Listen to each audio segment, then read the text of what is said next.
Peace and love. A divine warning by the prophet for the nations. The citizens of all free national governments, according to the national constitution, are all of one family bearing one free national name. Those who fail to recognize the free national name of their constitutional government are classified as undesirables and are subject to all inferior names and abuses and mistreatments that the citizens care to bestow upon them. And it is a sin for any group of people to violate the national constitutional laws of free national government and cling to the names and the principles that delude to slavery. I, the prophet, was prepared by the great God Allah to warn to uh, to warn my people to repent from their sinful ways and go back to that state of mind of their forefathers, divine and national principles, that they will be law abiders and receive their divine right as citizens, according to the free national constitution that was prepared for all free national beings. They are to claim their own free national name and religion. There is but one issue for them to be recognized by this government and of the earth. It comes only through the connection of the Moorish divine national movement, which is in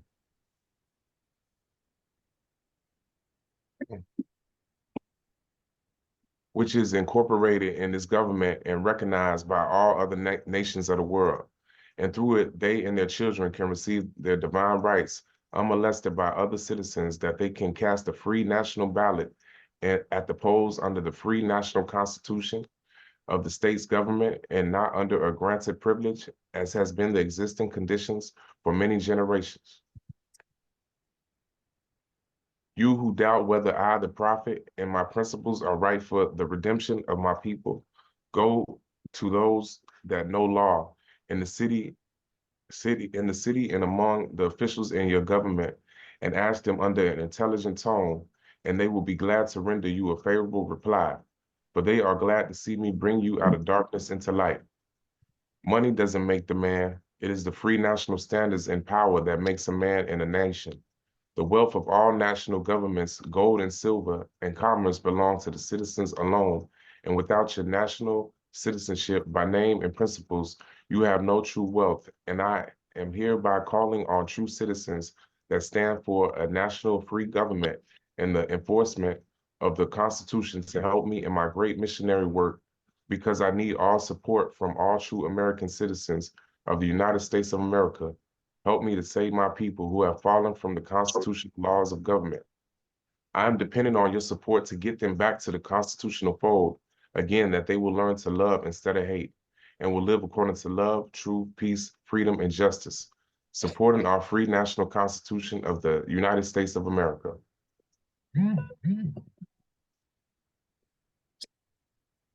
I love my people, and I desire their unity and mind back to their own national and divine standard, because day by day, they have been violating the national and constitutional laws of their government by claiming names and principles that are unconstitutional. If Italians, Greeks, English, Chinese, Japanese, Turks, and Arabians are forced to proclaim their free national name and religion before the constitutional government of the United States of America, it is no more than right that the law should be enforced upon all other American citizens alike. In all other governments, when a man is born and raised there and asks for his national descent name, and if he fails to give it, he is misused, imprisoned, or exiled. Any group of people that fails to answer up to the constitutional standards of law by name and principles, because to be a citizen of any government, you must claim your national descent name, because they place their trust upon issue and names formed by their forefathers. The word Negro deludes in the Latin word nigger, the same as the word color deludes in anything that is painted, varnished, and dyed. And every nation must bear a national descent name of their forefathers, because honoring thy fathers and thy mothers, your days will be lengthened upon this earth. These names have never been recognized by any true American citizen of this day. Through your free national name, you are known and recognized by all nations of the earth that are recognized by said national government in which they live. The 14th and 15th Amendments brought the North and South in unit, placing the Southerners, who were at the time without power, with the constitutional body of power. And at that time, 1865, the free national constitutional law that was enforced since 1774 declare all men equal and free. And if all men are declared by the free national constitution to be free and equal, since that constitution has never been changed, there is no need for application of the 14th and 15th Amendments for the salvation of our people and citizens. So there isn't but one supreme issue for my people to use to redeem that which was lost, and that is through the above statements. Then the lion and the lamb can lie down together in yonder hills, and neither will be harmed, because love, truth, peace, freedom, and justice will be reigning in this land. In those days, the United States will be one of the greatest civilized and prosperous governments of the world. But if the above principles are not carried out by the citizens and my people in this government, the worst is yet to come. Because the great God of the universe is not pleased with the works that are being performed in North America by my people. And this great sin must be removed from the land to save it from enormous earthquakes, diseases, etc.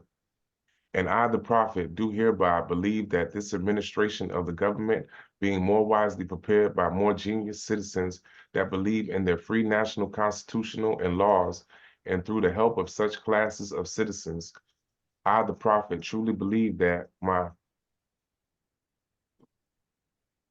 people will find the true and divine way of their forefathers and learn to stop serving carnal customs and merely ideas of man.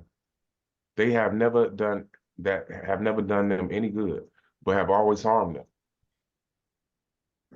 So I, the prophet, am hereby calling aloud with a divine plea to all true American citizens to help me to remove this great sin, which has been committed and is being practiced by my people in the United States of America, because they know it is not the true and divine way. And without understanding, they have fallen from the true light unto utter darkness of sin. And there is not a nation on earth today that will recognize them socially, religiously, politically, or economically, etc. In their present condition of their endeavorment, in which they themselves try to force upon the civilized world, they will not refrain from their sinful ways of action, and their deeds have brought them Jim Crowism, segregation, and everything that brings harm to human beings on earth. And they fought the Southerners for all these great misuse. But I have traveled in the South and have examined conditions there, and it is the works of my people continuously practicing the things which bring dishonor, disgrace, and disrespect to any nation that lives the life. And I am hereby calling on true American citizens for moral support and finance to help me in my great missionary work to bring my people out of darkness into marvelous light. Wow. I want to say peace and love to the people that came in while we was reading.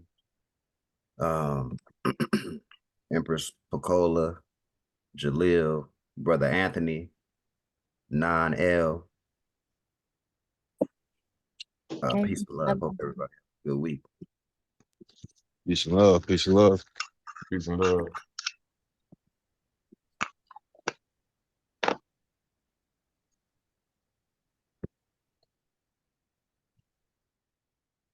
The Divine Constitution of Moorish America. Let me mute a couple people here.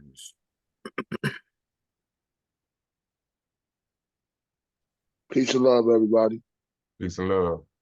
Peace and love. Peace and love. Peace and love.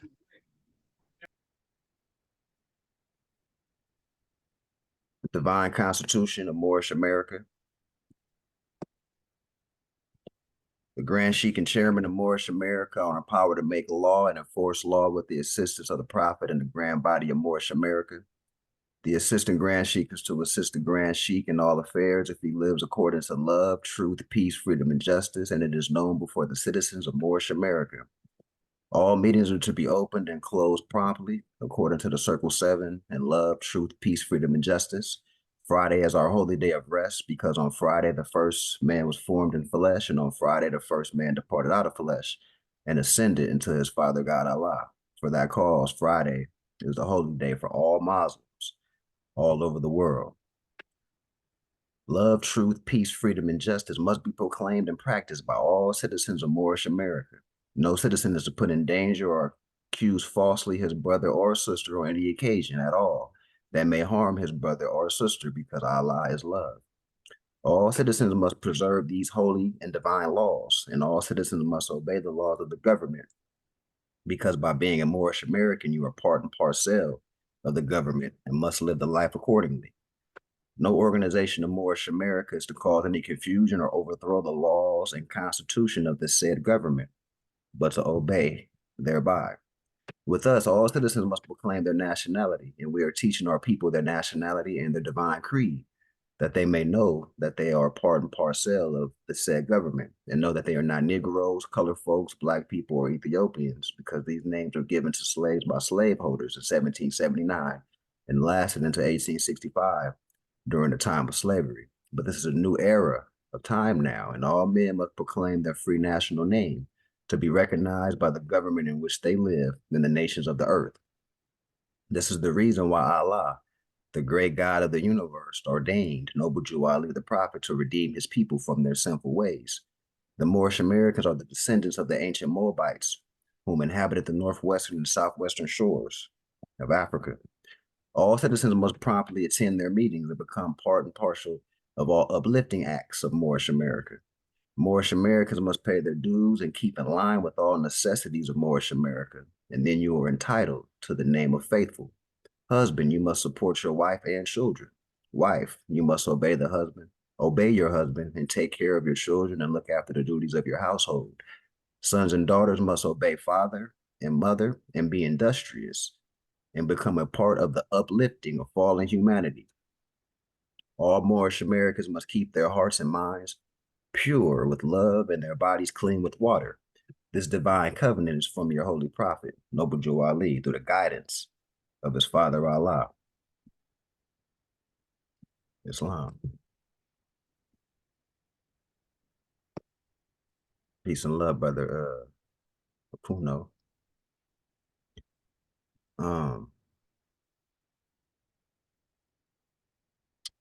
So we have where we left off with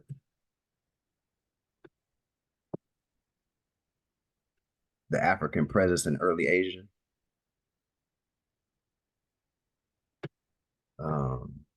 Brother Benjamin Bay, did you want to read that? Yeah, I got it. Yeah. The unexpected faces in early Asia. A photo essay, James E. Brunson. In ancient times in Levant, Egypt, Minor, and Sinai served as an international road connecting Africa with Asia. Towards the end of the last ice age, a sophisticated, stratified culture of upper Paleolithic Oregonian, yeah, Oregonican origins entered Asia. The Kemetic beginnings of this culture cannot be doubted. The architect title used by the of this cultural group have come down to us through time. The title shaman was derived from a Proto-Turkish word for magician, priest, sorcerer, which was Kam. Evidence demonstrates that Kam meant the land of magic or sorcerer. Kam, the ancient destination of Egypt, is the root word for alchemy or chemistry. These are terms that Professor John H. Kam demonstrates the Kam meant the land of sorcery. Ancient destination for Egypt is a root word for alchemy and chemistry. These are terms that Professor John G. Jackson defined as applied. The North Asian shamanic complex did not exist in a void, but culminated from the cultural exchange between agricultural southerners and the traditions of Argonican, oh, that's Arignacan hunters. Skeletal remains from Neolithic period people similar to Etruscan Voidoid types were found at Anu, Turkestan. Submerged regions along the northern Black Sea, the Caspian Sea, and the Sea of Azov. These Oregonican Black eventually a vast area extending beyond the Ural Mountains to Lake Baikal. The writers of Antiquity noted three nations of Blacks known to inhabit the area. Successive invasions diminished these nations, which had once included the Caucasus, Afghanistan, and portions of India. Figure 1, distinguishing features of this complexion include: 1, a ritualistic communication with spirits of unseen world; 2, the shamanic drum, whose center of dissemination, dissemination, I mean, words, was believed to have dissemination. Dissemination is believed to have been the Lake Baikal region. A snake, a serpent, or dragon mythology. The snake is not found in, nor it is indigenous to northern Asia. 4, distended and perforated earlobes. 5, a tiger, leopard, lion, a feline coat connected with initiation. 6, the ability to extract and transform or into functional metals. 5, Venus or spot. 7, Venus figurines or statuettes connect matriarchy. All right, so to just summarize or digest before we move on. So we got Ham and Cush, father and son. Future tribes called the Hammatites, also referred as Cam, or the Kamites, or Kemetic. So keep this in context. We're reading a book called African Presence in Early Asia. So the quote unquote blacks in early Asia, what we know as Moors, highly melanated people, referred to as a shaman. We were into alchemy, chemistry, and the foreigner look at our concepts of how we apply these things as magical, like we're magicians. So this is another book to cross-reference the fact that when we're dealing with alchemy, we know in the Bible they're talking about changing base metals and stuff like that, but in actuality, it's just how we manifest it, how we took things from a metaphysical realm and transmutated into a physical realm.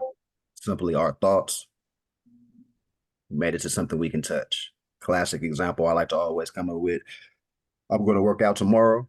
That's my plan for Monday. If you happen to see me on Monday, I'm actually working out. Now you can see me working out. You couldn't see my thoughts, but you can see the action, right? That's an example. The foreigners look at how great of manifestors we were as a culture and be like, oh, these is magicians. But it's not really that spooky like that, right?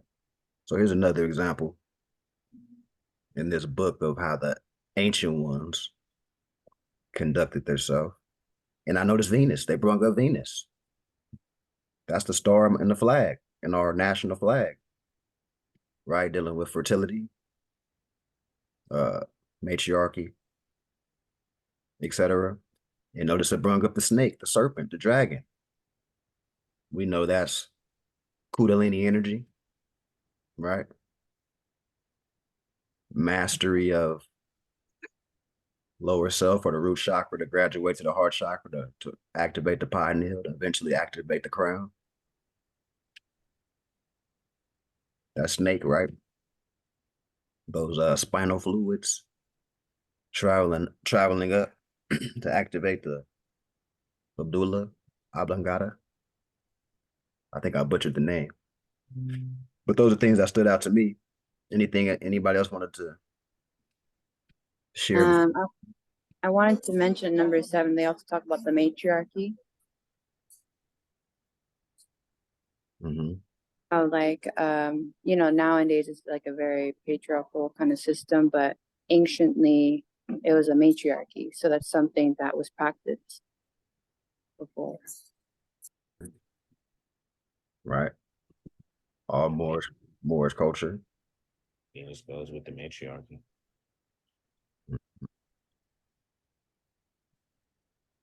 Any other statements, comments, or the brother continues? I think you got it. Brother. All right. The art of the Paleolithic period connects Europe to Asia as far as Siberia, presenting an overall unformity of pattern, which is an indisputable fact, a direct offshoot of a highly developed and distinctive Paleo-African tradition. Paleo-African tradition. Or maybe did he pause?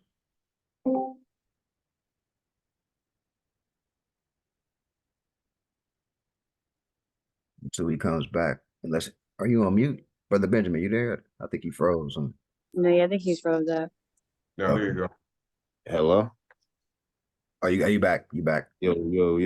You left off. Last I heard you was you said Paleo African tradition. You can start from there. Yeah. And I started trying to chokehold the straight toppy gears figurines. That's where I was before it went out. Okay. Paleo African traditions, straight pottage. Come on, big dog.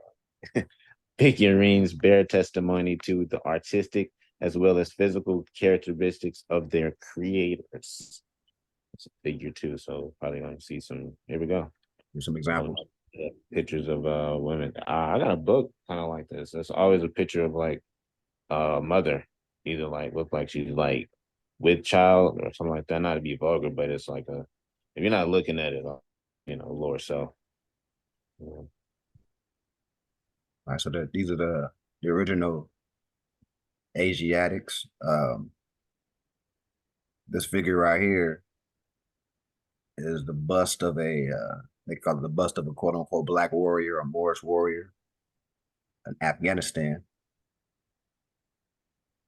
So once again, it's people like this walking up and down Crenshaw, Western Normandy right now, referred to as black, Negro, color, whatever. And you see the nobility of ancient time. And huge, I'm assuming like idols that want like worshiping these things, just like artifacts left, symbols used for things and not just like, oh, that's all hell the carved woman thing. Right. And there's masonry too. Oh, building of it may not be as sharp, but building structure.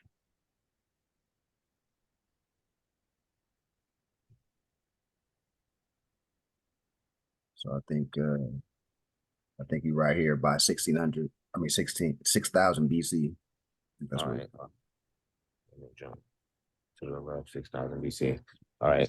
By 6,000 BC, Asia was sufficiently differentiated into Africoid, Europoids, and Mongoloid populations. It seems that an eternal battle, as indicated by written traditions, existed by nomadic and sedentary populations.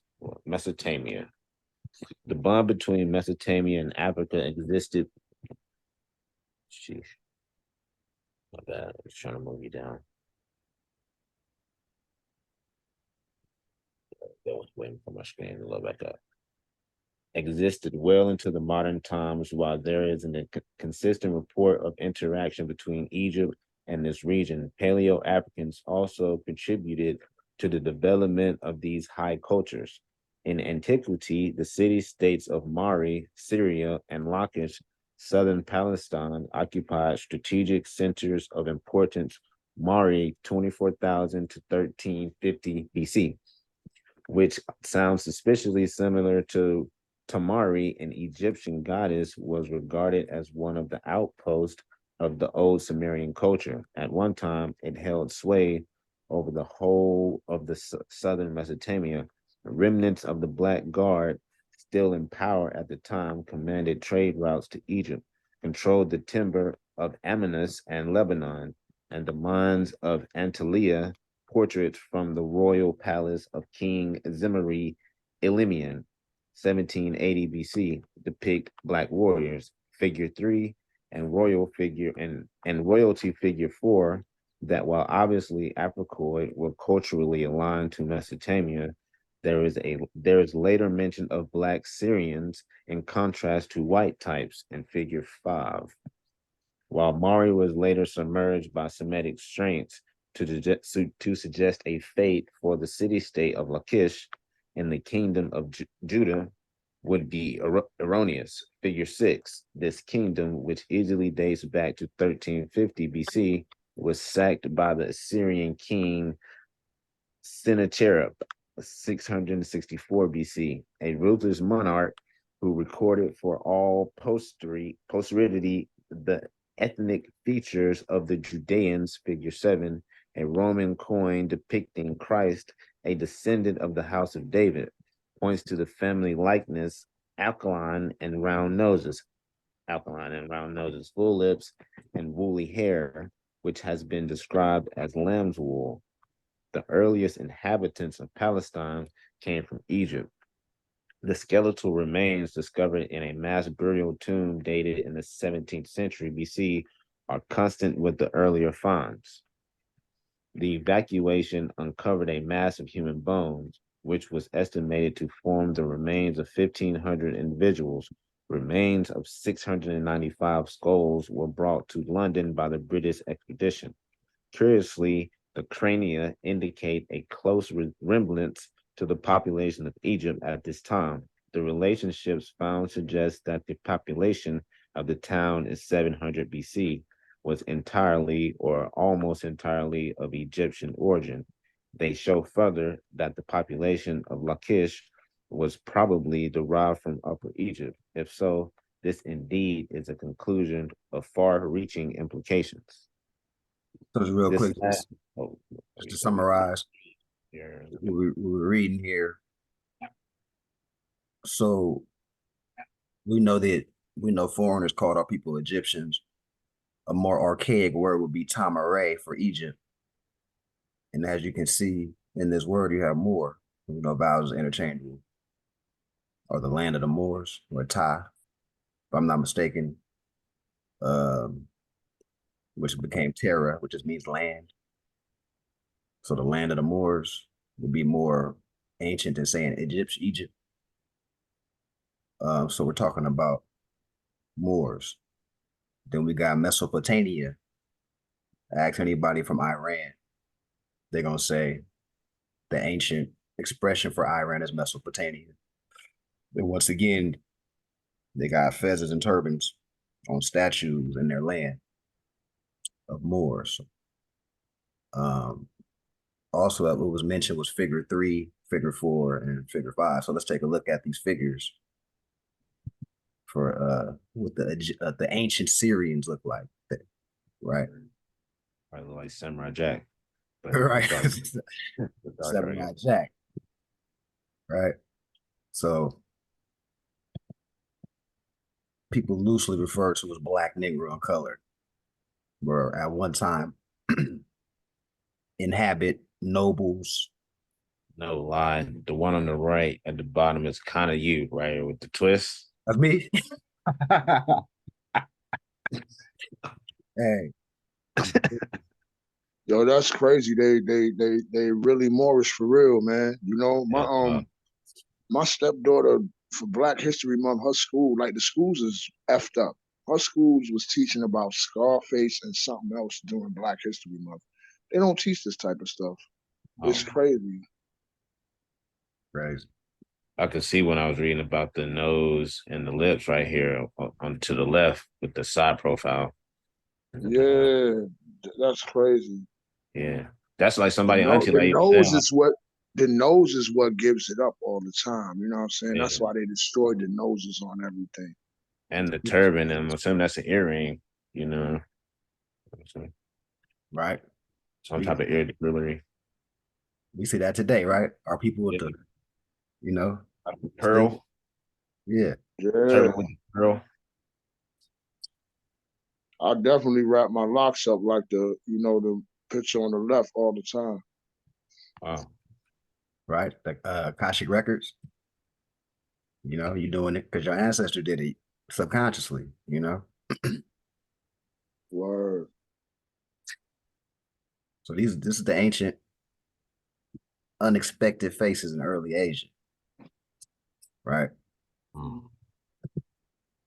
All right, so let's continue here.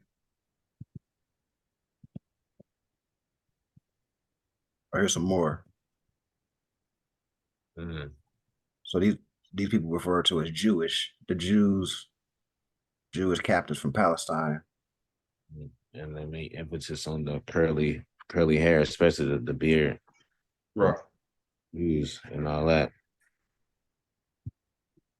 Look, figure 6, the goddess Astarte or Isis.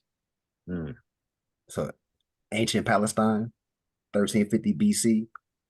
And that's astrological as well. So that just goes back to how far, we were reading the stars and bringing that down to earth, like brother was saying earlier, bringing that metaphysical down to earth and putting it in statue form, but not like worshiping it. You know what I mean? It's like, Paying homage. That's all, just yeah, paying homage, respect. personifying the planet, so to speak, or the energy. Mm-hmm. And you brought up Venus earlier, back to the flag. Yeah, so that would be like our nation is matriarchal without saying oh it's matriarchal. It's like you gotta be like, oh, let's uplift and follow humanity, then the flag really represents that if steady for sure. Mm. The matriarch. We got something in the chat here. Let's see. Oh, okay, Islam. Peace and love. Nah, we'll see you back in a little bit. All right, so let's continue here. Let's see. All righty, you got it. You got it, brother. Got it. Was at a time part of the domain of Cephas. An Ethiopian king, Tacitus, wrote that the Romans believed that the Jews originated in Ethiopia, but fled the persecutions of the king Strabo. Even earlier stressed that the people of Western Judea were Africoid. But although the inhabitants are mixed up, thus the most accredited reports in regard to the people of Jerusalem represent the ancestors of the present Judeans, as they are called Egyptians. In the defense of their dwelling domain, which was rapidly absorbed by the Indo-European invaders, black settlers in Anatolia took the offensive. The pre-Hittite You love that. Yeah. is Islam, Islam. Got that. known as the Haiti, were physically similar to the pre-dynastic Egyptians and spoke a language akin to those in Africa. One of the splinter groups, the warrior Kashika, were not only instrumental in the downfall of the Hittites, but also an active role along the northern part of the Black Sea. They may be connected to the legendary Kokachins, figure 8, in the Diosica. There is a reference to armed conflicts between blacks in Egypt, minor and foreigners. In the morning, the god went forth toward driving before him the violence of the black men. Then he might free the neck of the Libyans and those who dwelt in Phrygia and Assyria from the yoke of cruel tyranny. Now Bacchus made ready his army against the hostile troops, nor did swarthy Selenius fail to see the womanish warriors, and the heads of many men in black skin crowd were brought down by the womanish Thyras, figure 9. That sounds like a movie. Crazy. Jeez. Northern and Central Asia. The steppe regions of Asia were occupied by Indo-Europeans, but also by nomadic groups of Paleo-African and Asian origin. By the 5th century AD, horse riding marauders traveling as far as 90 miles a day brought havoc and upheaval among the Roman and Chinese empires. While this may take some readers by surprise, the historicity of this part of our heritage is supported by facts, and the facts demonstrate that well-organized confederations of black warriors rode out of the North Asian steppes, figure 8, so it's like the cowboys, One of these groups, the Huns, initially occupied the late Baikal and Transbaikalia regions as early as the 2nd century BC. They are conceivably related to the Kwanlu of Chinese history and tradition. Some scholars, some scholars have noted the linguistic similarity between Khan and Han. Modern scholars acknowledge white Huns and other types, ignoring the contemporary testimony of the ancient writers on the subject. The Gothic writer Jordanes described their leader as Attila as having a big nose, a flat nose, and swarthy complexion, which showed evidences of his origin. Jordanus went even further, describing in minute detail the type of Huns he had seen. The Huns are of a dark complexion, almost black, having broad shoulders, flat nose, and small eyes buried in their head, and they were almost destitute of beards. They never enjoyed the manly graces of youth, nor the venerable aspect of age. Never enjoyed the manly graces of youth, nor the venerable aspect of age. So now we got the Huns. We got a description of the Huns. Let's look at these pictures before we continue. The Huns. Pictures say 1,000 words, right? So we got a quote unquote black female, Southern Russia. But right, Russia, still Asia. We got Asia Major and Asia Minor, so still dealing with Asia. Yeah, women out there kicking up dust. So essentially, the original Russians looking at her, right? Like you say, it look like somebody auntie right now. You go, Yeah. I go out to Crenshaw right now, Western Normandy right now, find With it the, right with the there. little curly things, they help like curl your hair with the little clamp. Everybody grandma had the little roll and the clamp thing. That's what it kind of looked like her hair on the side, the little clamp things. Look like she's not playing though, whoever made that statue. Not playing. All right. Got more ancient Wow. That was wild. ancient Mongolian. So these the Mongolian, that's somebody uncle for sure. That's for sure. He said for sure. Come on, man. Right? That's Uncle Uncle Leroy for sure. Horse trainer, Central Asia, 1400s. Dang, so where's the original like cowboys like on the west and then like in like Asia, so like having like horses out there is like and taming them. It's like yeah. The Huns, Oh, that's a tight picture right there. Mongolian horsemen. Wow. He in Moorish garb on the horse. He like a Dragon Ball Z character. That's probably where a lot of the Dragon Ball Z characters be coming from, yeah. Exactly what they come. Especially the very dark ones. Yeah, I'll put him on. Let me see, the brother's still on here. Where the brother at? No, he left, but he had the hoodie on. DBZ. Yeah, I put that on one of the hoodies. Oh yeah. I forgot.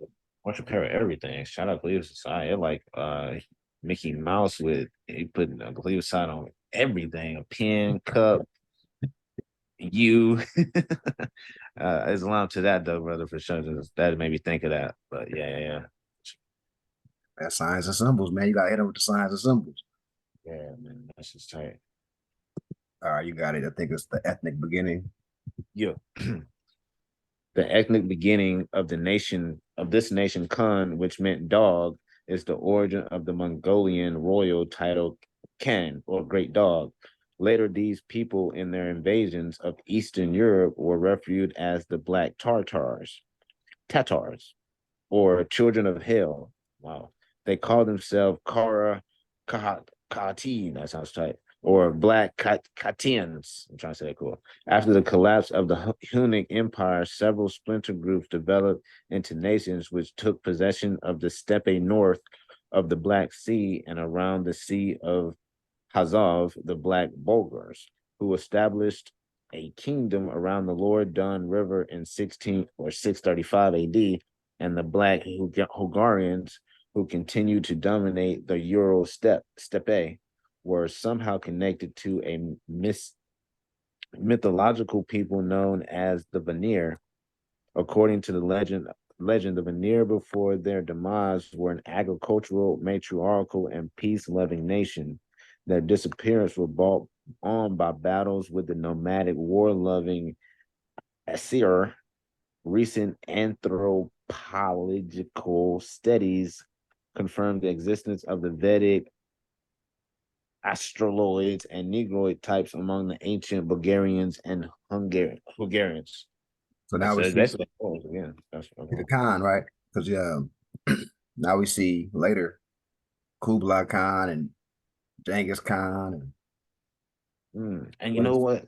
Genghis Khan, he used a lot of women. Like Genghis Khan used a lot of like women or daughters, and goes back to the whole matriarchal thing, or being patriotic but using matriarchal, I would say, principles and things of that nature.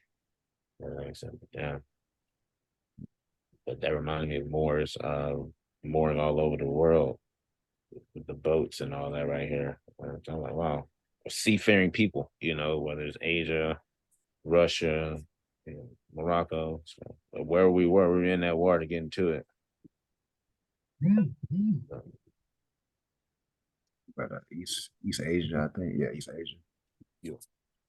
East Asia.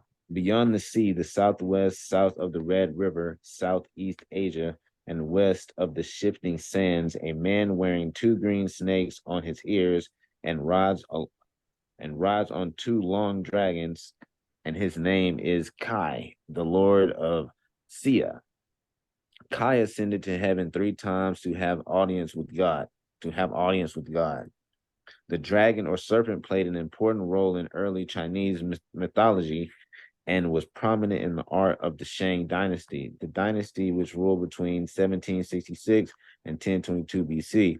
The earliest documented rule in China had an active Black participation. Some Russian scholars point to a relatively homogeneous population of Blacks not far from the Shang capital. Tradition and legend point to the people known as the Kwanlun, a term later reserved for Black people.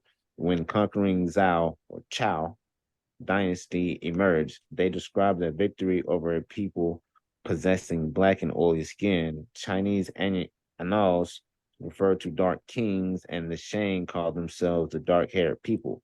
One American scholar noted that the descriptions of skeletal remains uncovered from royal tombs have not been published since their. That's a poetry right there. Wow. Discovery in 1935. Royal tombs have not been published since their discovery in 1935. He smugly suggested the embarrassment it would cause the Chinese people. A Chinese scholar from Harvard has noted ritual bronze, which depict priests, and kings. Many of these portraits have been described as classified as Malaysian types or Black people. The prominent role points to obvious political and economic power.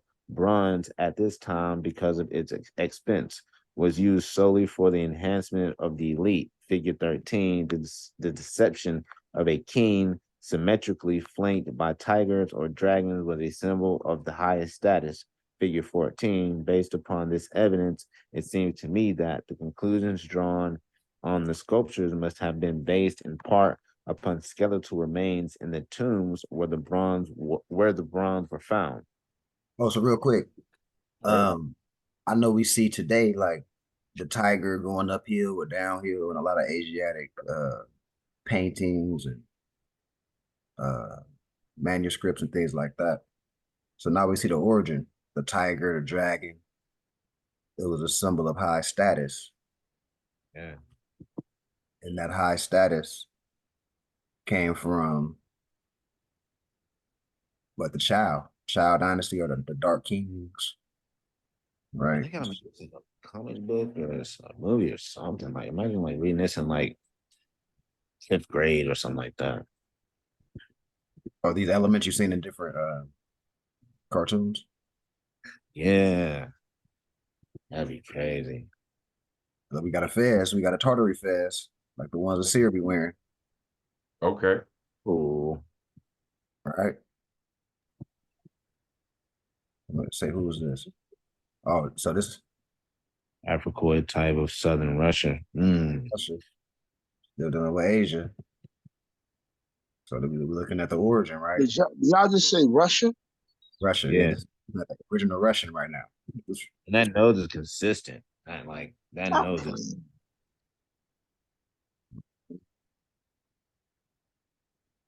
This is all, you know, probably one in like China, going from Manchuria. They'd be like, oh my God, quote unquote black president. They're like, dang, the child's here. The child will turn little blacks. little blacks. Little blacks were among the earliest occupants of Asia, coming to the region as early as 50,000 years ago, like Black. An earlier legendary ruler of China was Fuxi, described in tradition as little woolly-haired black man. Throughout the historic period in China, references are made to black dwarfs who resided south of the Yangtze River, both feared at and revered. These little people were sent as royal tribute to the emperor's court. Figure 15. This is reminiscent of the Egyptian pharaoh Pepti II, who requested a black dwarf from Punt.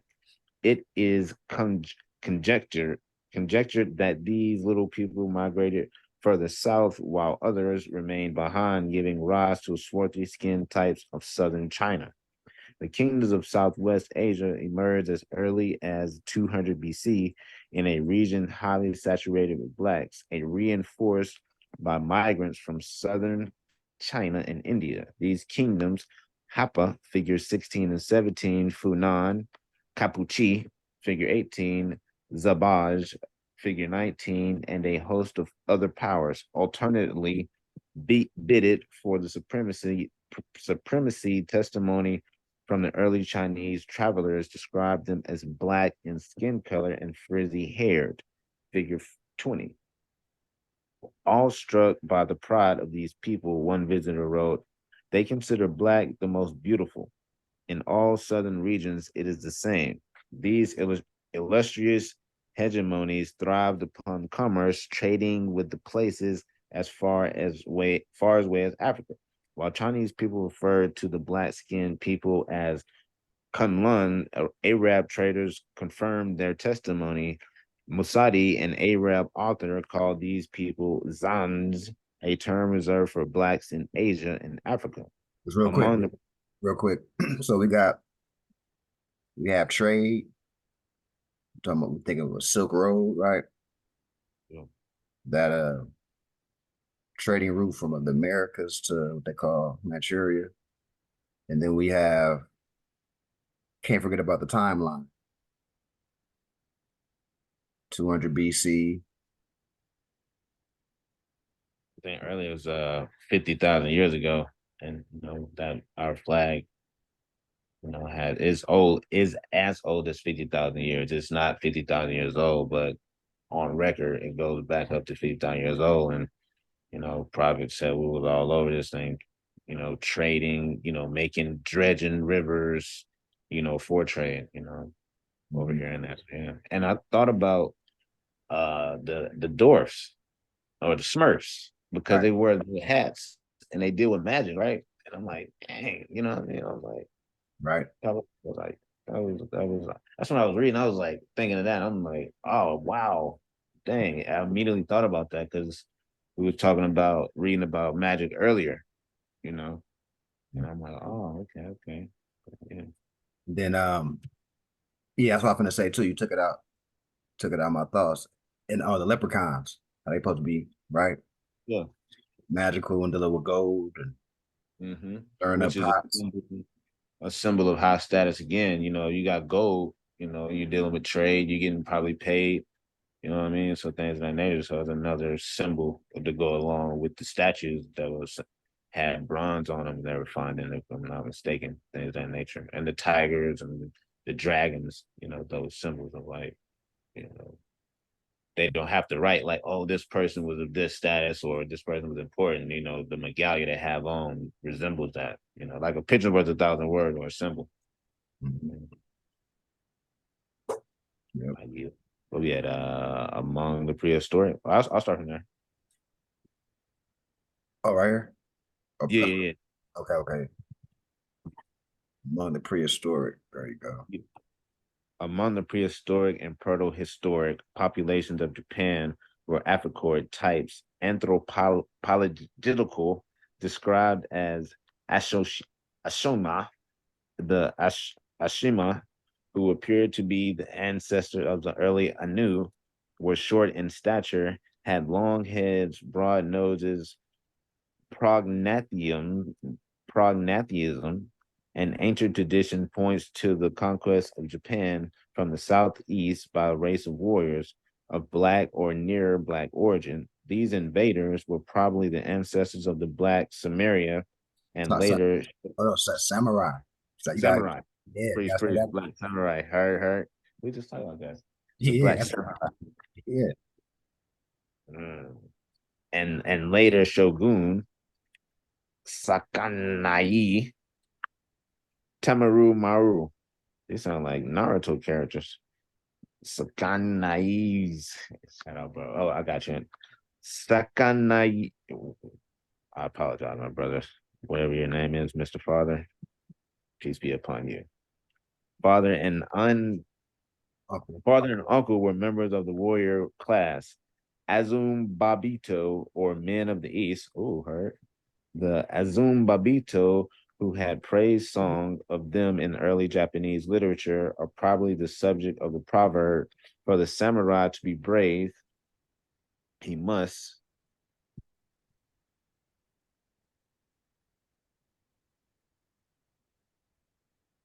He must secondly.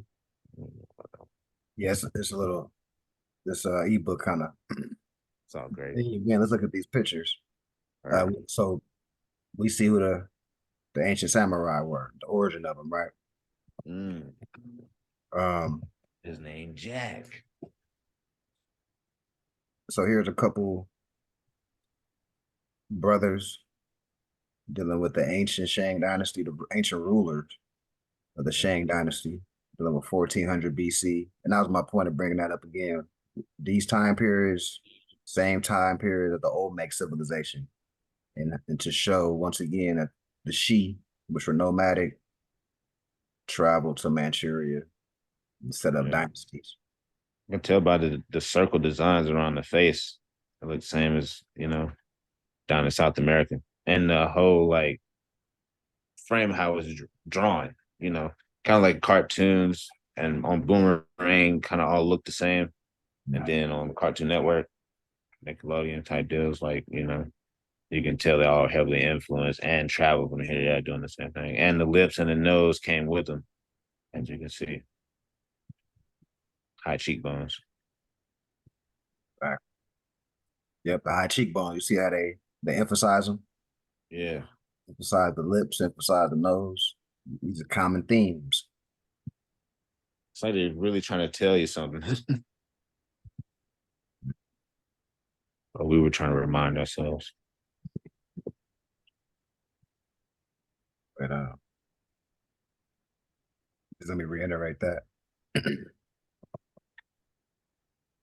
Fu Shang Dynasty pictorials. They gotta run the movies. We gotta talk to brother RG Network. You know what I'm saying, right? RG Royal Network. Get the movies, man. Yeah. So here we have on the left, we have a governor of Lagash, 2150 BC. That's fine. You see his posture. seem like very, giving Right over, seem like a right over the left, for sure. Right over the left. stance of humility, humility in his posture. That's what I get. Yeah, and like sitting down, so he's not trying to hover over, like demand authority. You stand up. You kind of demand the space, which isn't a bad thing, but once again, it's like a peaceful kind of when you're approaching an animal or something, you want to get down at its level and not be over it as if like you know taking this. But yeah, it's tight.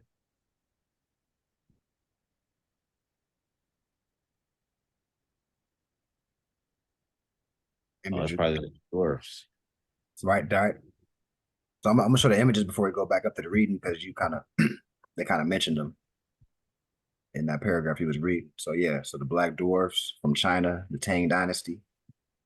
My boy probably waiting on the bus with the hoodie right there. He really- Chicago or something. Nigga, he probably with the hoodie on, waiting on the bus. Not saying he don't have transportation like that, but Look like He looked like he waited on the bus though. He looked cool and comfortable. they look like him. Yeah, you do. We got an ancient Vietnamese woman, Moai, ancient Moai woman. The nose. It's consistent. Right. We We're got gonna crazy. and they're dealing with the Kampa, Moorish woman, Southeast Asia, 1650s. Then we got a Moorish male, same area. And we see the resemblance. Like I say, I seen somebody on Crenshaw look just like this yesterday. Broad shoulders, like Right. couple of bracelets, necklaces. Don't our women, Smiling.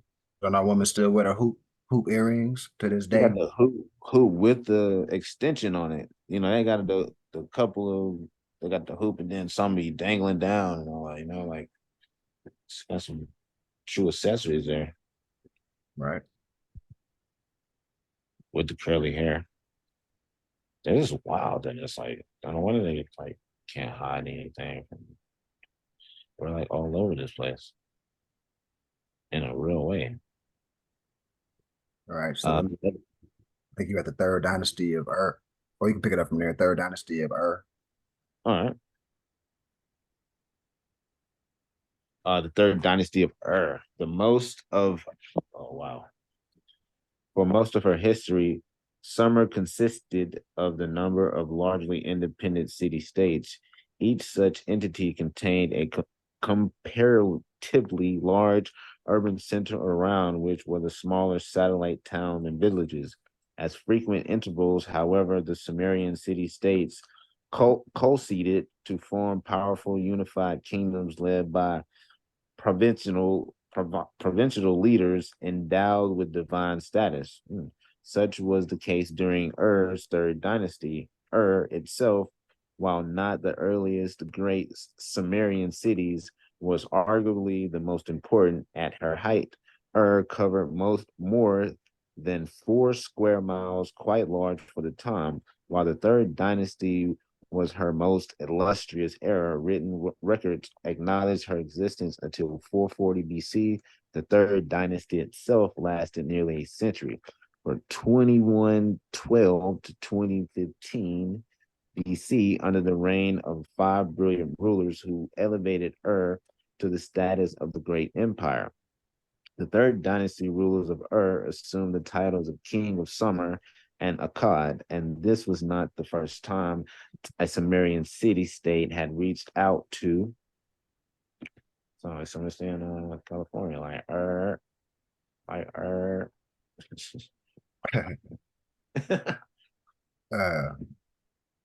To the left.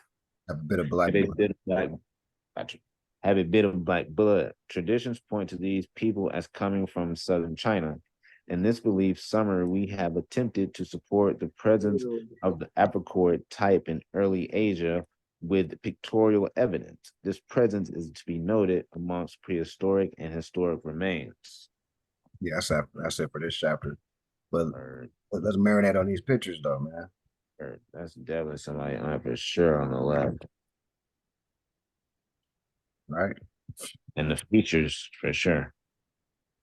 The features are That one strong. on the right almost remind me of the almost said the All-Max just a little bit, the big head Yeah, ones. that big Olmec head Yeah.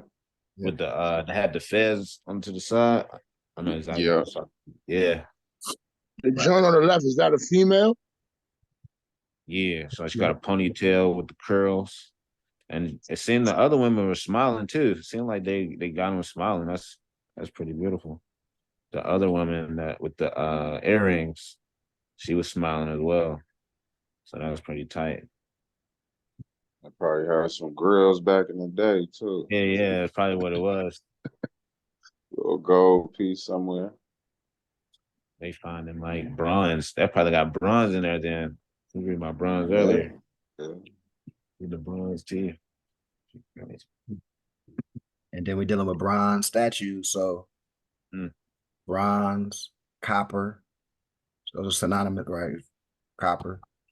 It's Dealing like with the eight that time period. So that's the way to put a timeline on something to see what what elements they were dealing with mostly. You know what I mean? and bronze and copper is dealing with what, Venus, right? Yeah. Still matriarchal. Mhm. Yeah, so like we talk about the uniting of Asia, we could play a part in doing that with scholarship. This is literally the Uniting Ages, like taking the Pacific and dragging it over to the edge of the Atlantic. Yeah. Or dragging it over to California and the whole thing. So this would make more sense why Moors are Asiatics. Yeah. And like the first, not like the first, but being over that first and then, migrating over here. Because we're basically doing the same thing, trading, building cities, towns, governments, the whole thing. So, which is beautiful. And matriarchal. It shows like I, the battles, but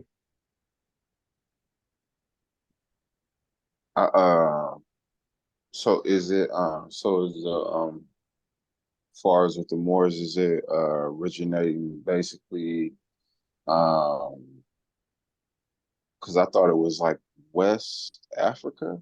I think when we read, is it that the origins was, or is it also like West African and then traveled kind of up near the Asian toys, or was it like a slither of them like coming across from that West Africa up to what we would know of Asia today, or how does that work? So remember, the Quran lessons we dealing with Northwest Africa, but Noble Jew Ali gives us a disclaimer like whenever I say Africa, I'm really saying the Mexim. So that's why etymology, when you look up Africa, it's going to take you to the Latin word terra, which just means land. Just means land. So really in that context, the whole world is Africa. But Northwest Africa would be North America, Mexico, Central America, South America. That would be the most ancient part of the world where humanity started building civilizations was in the Americas, and then traveled east to expand in the culture. That's why the oldest pyramids with the steps are in America. And then they start building pyramids, going east, which most people know as Africa today, Russia, Manchuria, stuff like that, Hindustan. And that's why it's important to look at the timelines, because the timelines of the Olmecs, you're going to see is older, but not too much older, with the time the Shang dynasty, the Shi, the Olmec, like I said, that for Olmecs were XI or Shi, and then the Shi established themselves in Manchuria as well. So timeline is key. But to answer your question, with Homo sapien or original humans started establishing civilizations in the Americas and then pushed the culture east. And what other what would you say would be another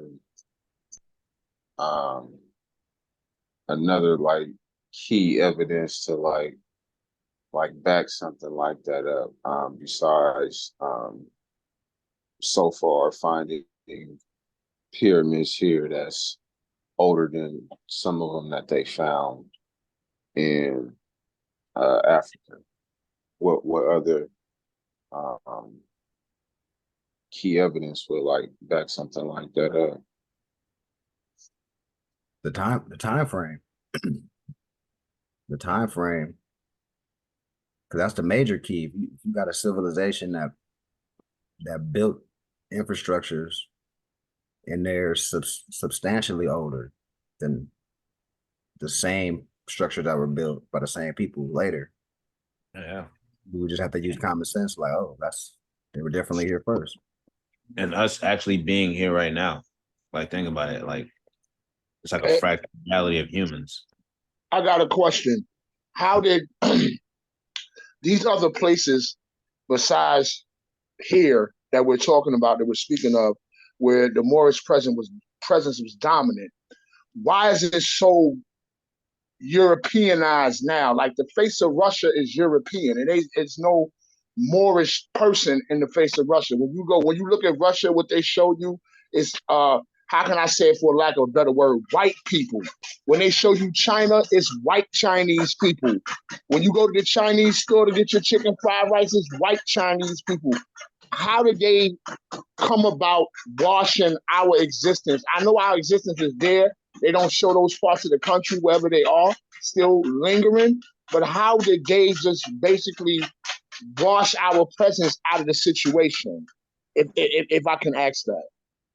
Well, Before he says something, I'll let him fit. But I would say basically the term Hellenized, and we know that it's been a dominance also, worldwide of certain. If you fit a certain image, will give you authority. You know what I mean, and we'll put you out there. And so I think over time, through the years of that being in play, because this is something that's been in play for hundreds, possibly thousands of years, and over time it becomes less about the spiritual connection of the people, and then next thing you know, you could see wickedness turning into, okay, let's make it solely about this skin color, this people or that people, because we know black, we make all colors, and all colors can't make us. So I would just say, it's just, I'll let him answer it, but I would just say spiritually, I would just say it's that spirit of just trying to create the disconnect and stop the original man from being in his authority that was given to him from You the are Most correct, High. brother, because I have a disconnect. That's why I'm asking, because I'm not saying that the information that we're looking at right here with our own eyes on the Zoom call is not accurate and correct. But what I'm saying is, how the hell did they pull it off? Because when you look at the face of China, you see white China. When you look at the face of Russia or any other country or continent or domain that we may have been in, it's a white face. You know what I'm saying? That's what I'm Yeah. trying to figure out. Okay. I would say, I mean, like I said, they can answer how they want, but for me personally, man, I'm gonna say almost on the line of curses. I mean, you look at us right now. I mean, we the black man built what? The cell phone, the GPS, the air conditioning, the black woman did the homeland security. We As far as the education, we brought that. As far as the medicine, we brought that. I mean, look how powerful we are, but look what situation we in. You know, when the divine, when the divine warning was read, what did the prophet say? He says that the great God of the universe is, paraphrasing, is upset with his people. So we can't just read that and just skip past that. You know, that would not be an intelligent thing to do, in my opinion. So that's how I would answer that. Like, same way we you know, we have to get that connection with our source. You know, our cell phones is great, but if the cell phone isn't charged, if the cell phone don't got no apps on it, if the cell phone don't got no Wi-Fi, it's not gonna be able to do all of its functions. And you know, that's what I see. Like I said, I think the prophet said it himself when we was reading over there. We have to connect with the source, you know. But yeah, that's my take. Yeah, and I would say too, when you look at Reconstruction, what the Reconstruction period is about is they're going in pyramids and making the images lighter. They're making images in literary books lighter than the people that actually were doing these things. Like we look at, if you were to Google Kublai Khan or Genghis Khan right now, he's gonna look very light. Originally, he was darker than Wesley Snipes, right? So the reason they're doing that is is to create an inferiority complex amongst the people that are classified as Black, Negro, color, Latino, Hispanic, Puerto Rican, etc. in the mind. Right. That's why it's important for institutions like this, or any institution that's bringing the true information, to bring the true information, because now the general man and woman will have something to compare to. If you don't know this information, then you're gonna just think the other information, the general education, K through 12, is that's all you know, right? So, you know, I would say that too. And just like the book he was reading is like a part of that, you know, reconstruction. Because like the word black and Africans and all that, but they could have put more in there. Why couldn't they put more instead of black? Like you were saying, we didn't know what we knew in this class right now, being Moorish mindset. We know that they're referring to black as being more of a studying, but if you're not studying, you fall into thinking what they want you to think, which is the reconstruction of history, you know, like making the statues and things lighter, you know, the pyramids, making the dates longer or shorter or something like that. So overall, just reconstruction of what our ancestors or cousins and uncles have already done. They're saying, no, your uncles and stuff didn't do that. They did this. They look like this.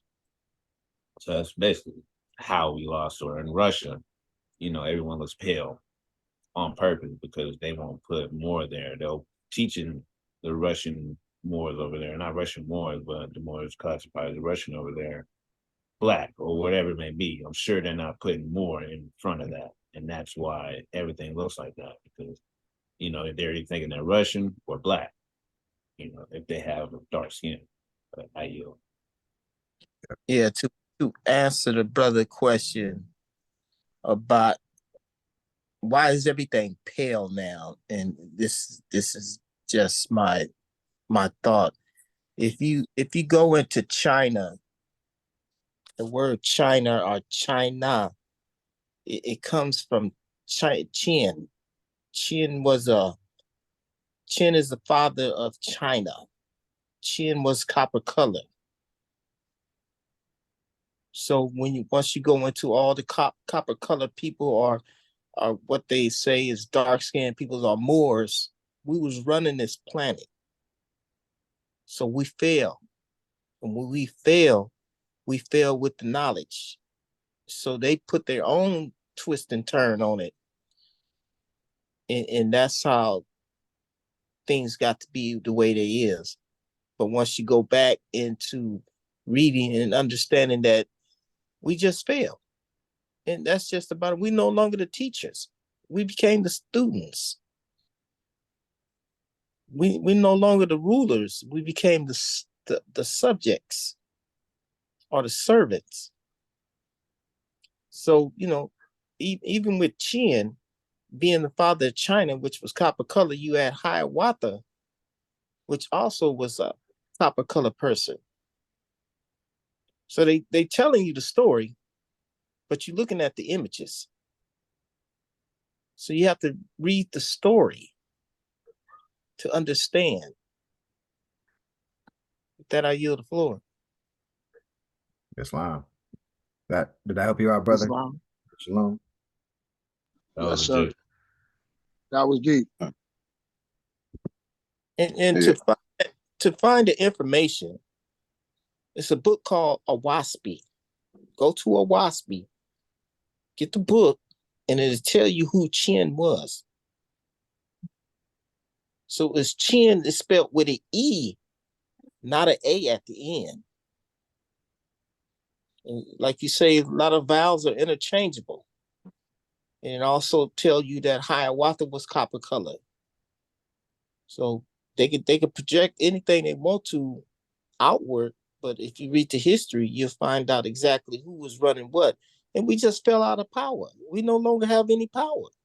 We have to reestablish our power to bring the truth back out. Until that happens, we're gonna always look at their story. And I yield the floor. Wow. Islam. I would add what the brothers said on that too, that it'd be good for us to learn from our ancestors. Like he said, that we went from the teachers to being in this situation with the authority that we have. Then we have to look at the wrongs that some of our ancestors did as something very serious and try not to repeat those mistakes. You know what I mean? From being in the position that they were in on a worldwide scale to how it is now. That was a serious what you want to say, internal conflict or whatever. You know what I mean? So, and for preparation to reverse things, it'd be good for us to search our inner selves. If we got too much greed in this or whatever it may be, just try not to create the same mistakes. And I yield. On to that.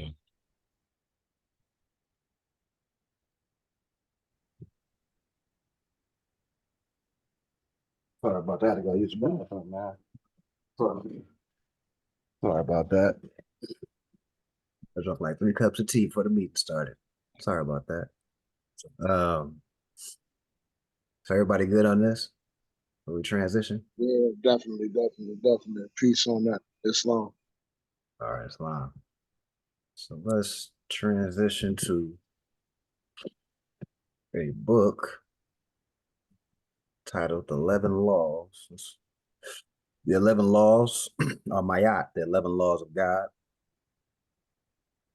Read a little aspect of this book. Let's see.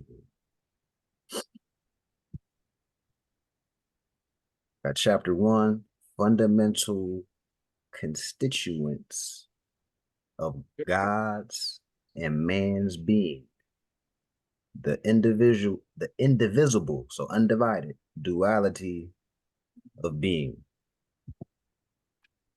Our being and that of God, as we are created in its image, is composed of 2 indivisible or undivided entities. It is an individual, that is, an indivisible duality composed of an entity that is a consciousness that is responsible for voluntary or willed behavior, and an unconsciousness that is responsible for involuntary and automated behavior. A careful analysis of these 2 parts of being will show the act of willing is merely an indication of potential act and lacks the energy to carry out what has been willed. The carrying out of the will is the task of the unconscious part of being wherein resides the forces, emotions for the execution of the will. This is why people have such a hard time carrying out their will, for example, to break a bad habit like smoking. One part of being declares because it is devoid of energy, while the other executes because it has the energy to do so. Given the fact that energy is oppositely polarized by matter, we must conclude that the unconscious is composed of energy or slash matter. This grouping establishes by logic the promotion that if one part of being is composed of energy and matter, the other part of being, consciousness and will, is immaterial and devoid of energy. Since consciousness, the self or identity, is immaterial and devoid of energy, it is imperceptible. In the Kemetic, here we got Kemetic again, in another context, dealing with the Kamites. The Kemetic spiritual system. So excuse me, Brother Mafia. Is Cam and Kim the same thing? Like K-E-M and K-A-M? Yep. Okay.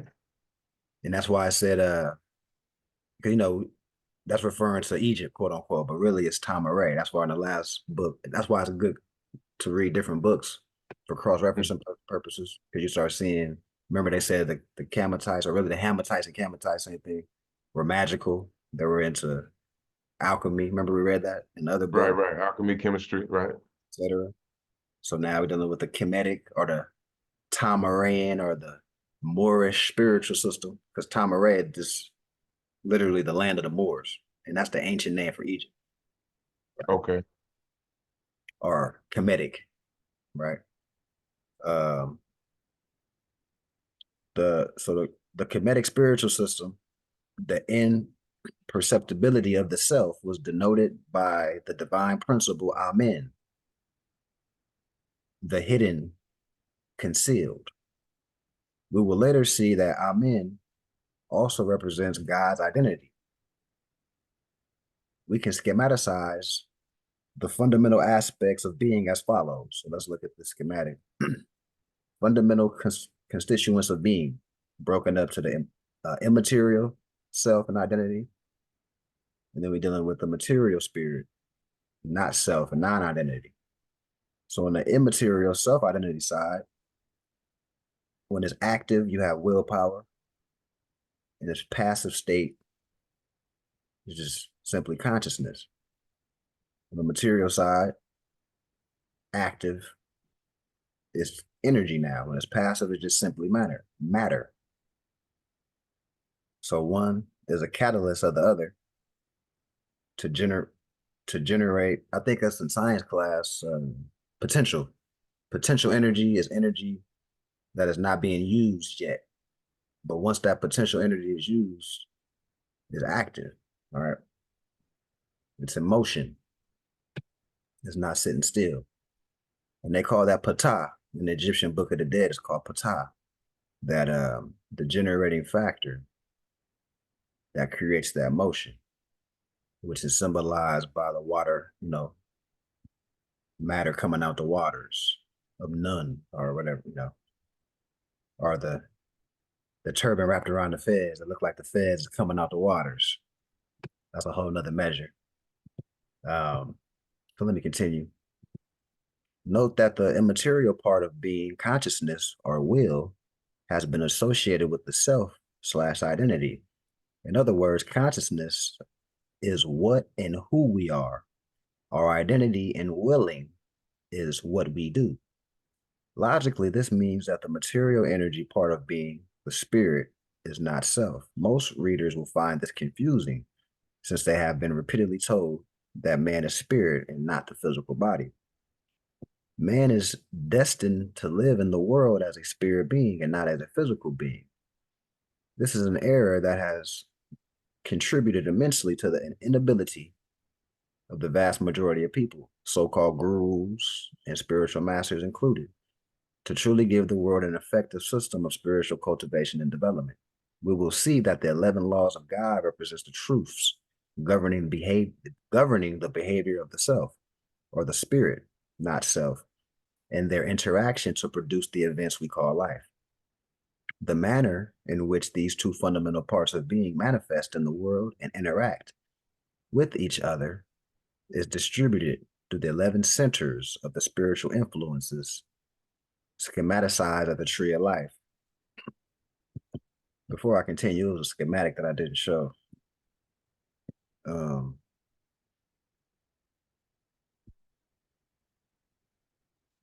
So when you read the Egyptian Book of the Dead, it'll talk about different energy centers, or I guess that's a good way to say it.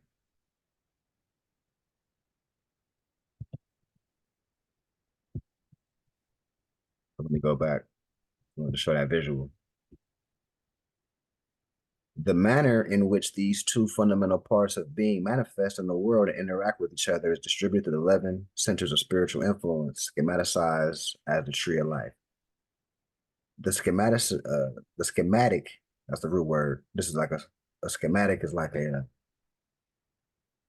blueprint or a diagram. So the schematic of the interaction of the two fundamental parts of being through the 11 spheres of the tree of life track a progression of changes from the essential and original state of being, which is oneness, to the substantial and transformed state of being, which is many. In other words, we are one being manifested as many. That we are essentially one being as far as the identity part of our being is concerned, is framed in attributes of the self. Since self, consciousness / will, is immaterial, it cannot be divided, multiplied, added unto, or subtracted from. The attribute of self was denoted in Kemetic spirituality as the divine principles of Atem, from which the Greeks derived their concept of atom, an indivisible unit. And we're dealing with science now, dealing with atoms.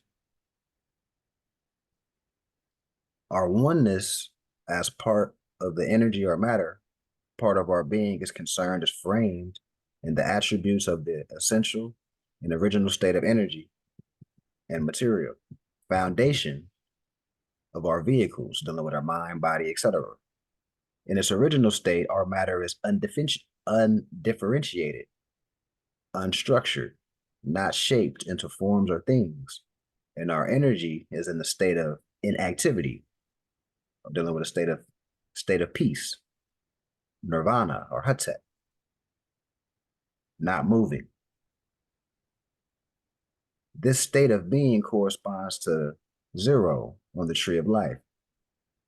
Since our essential and original or true state of being is one of oneness due to the indivisibility of the immaterial self, and the undivided original state of energy matter, our being is infinite, matter not limited, and eternal, consciousness self is outside the realm of space and time. And something came to my mind when we're dealing with the state of peace, nirvana, the true state being oneness. That's the whole back to our culture, being peaceful people or aiming towards having peace in our life, having peace internally, having peace with the dealings, having peace with people we're having dealings with. You know, that's where you get the word salam or Islam, meaning peace as a way of life, not a boxed in religion like it's promoted today. So Krishna practice, the concept of Krishna is Islam. The concept of the Hermetic principles is Islam. The concept of Mayat is Islam. The promotion of balance and peace is Islam. Christianity is Islam. Everything's Islam. If you're seeking to promote balance and oneness in peace with yourself and the things around you, the promotion of harmony. Probably told us we are love, like more means love. So just be yourself. Just being loved. You know what I mean? Hey, you. When you coming from that perspective of all your actions coming from the heart chakra, you're gonna be a humanitarian, which promotes peace, right? The product of that is peace and love. That's why we say peace and love. Peace and love, Moors. It's deeper than an expression. Anybody have any thoughts on that? I did want to mention, we were talking about love, right? So love is healing. And so practicing peace and love is healing not only ourselves, but everyone around us. So to continue to practice that, to stay in balance and harmony. It's something that was practiced before. And I think, yeah, like you said, it's practiced in different ways, like in the church and temple and things like that, right? It's all said differently, but at the end of the day, it's just all love, right? Unity, oneness. Oneness, unity.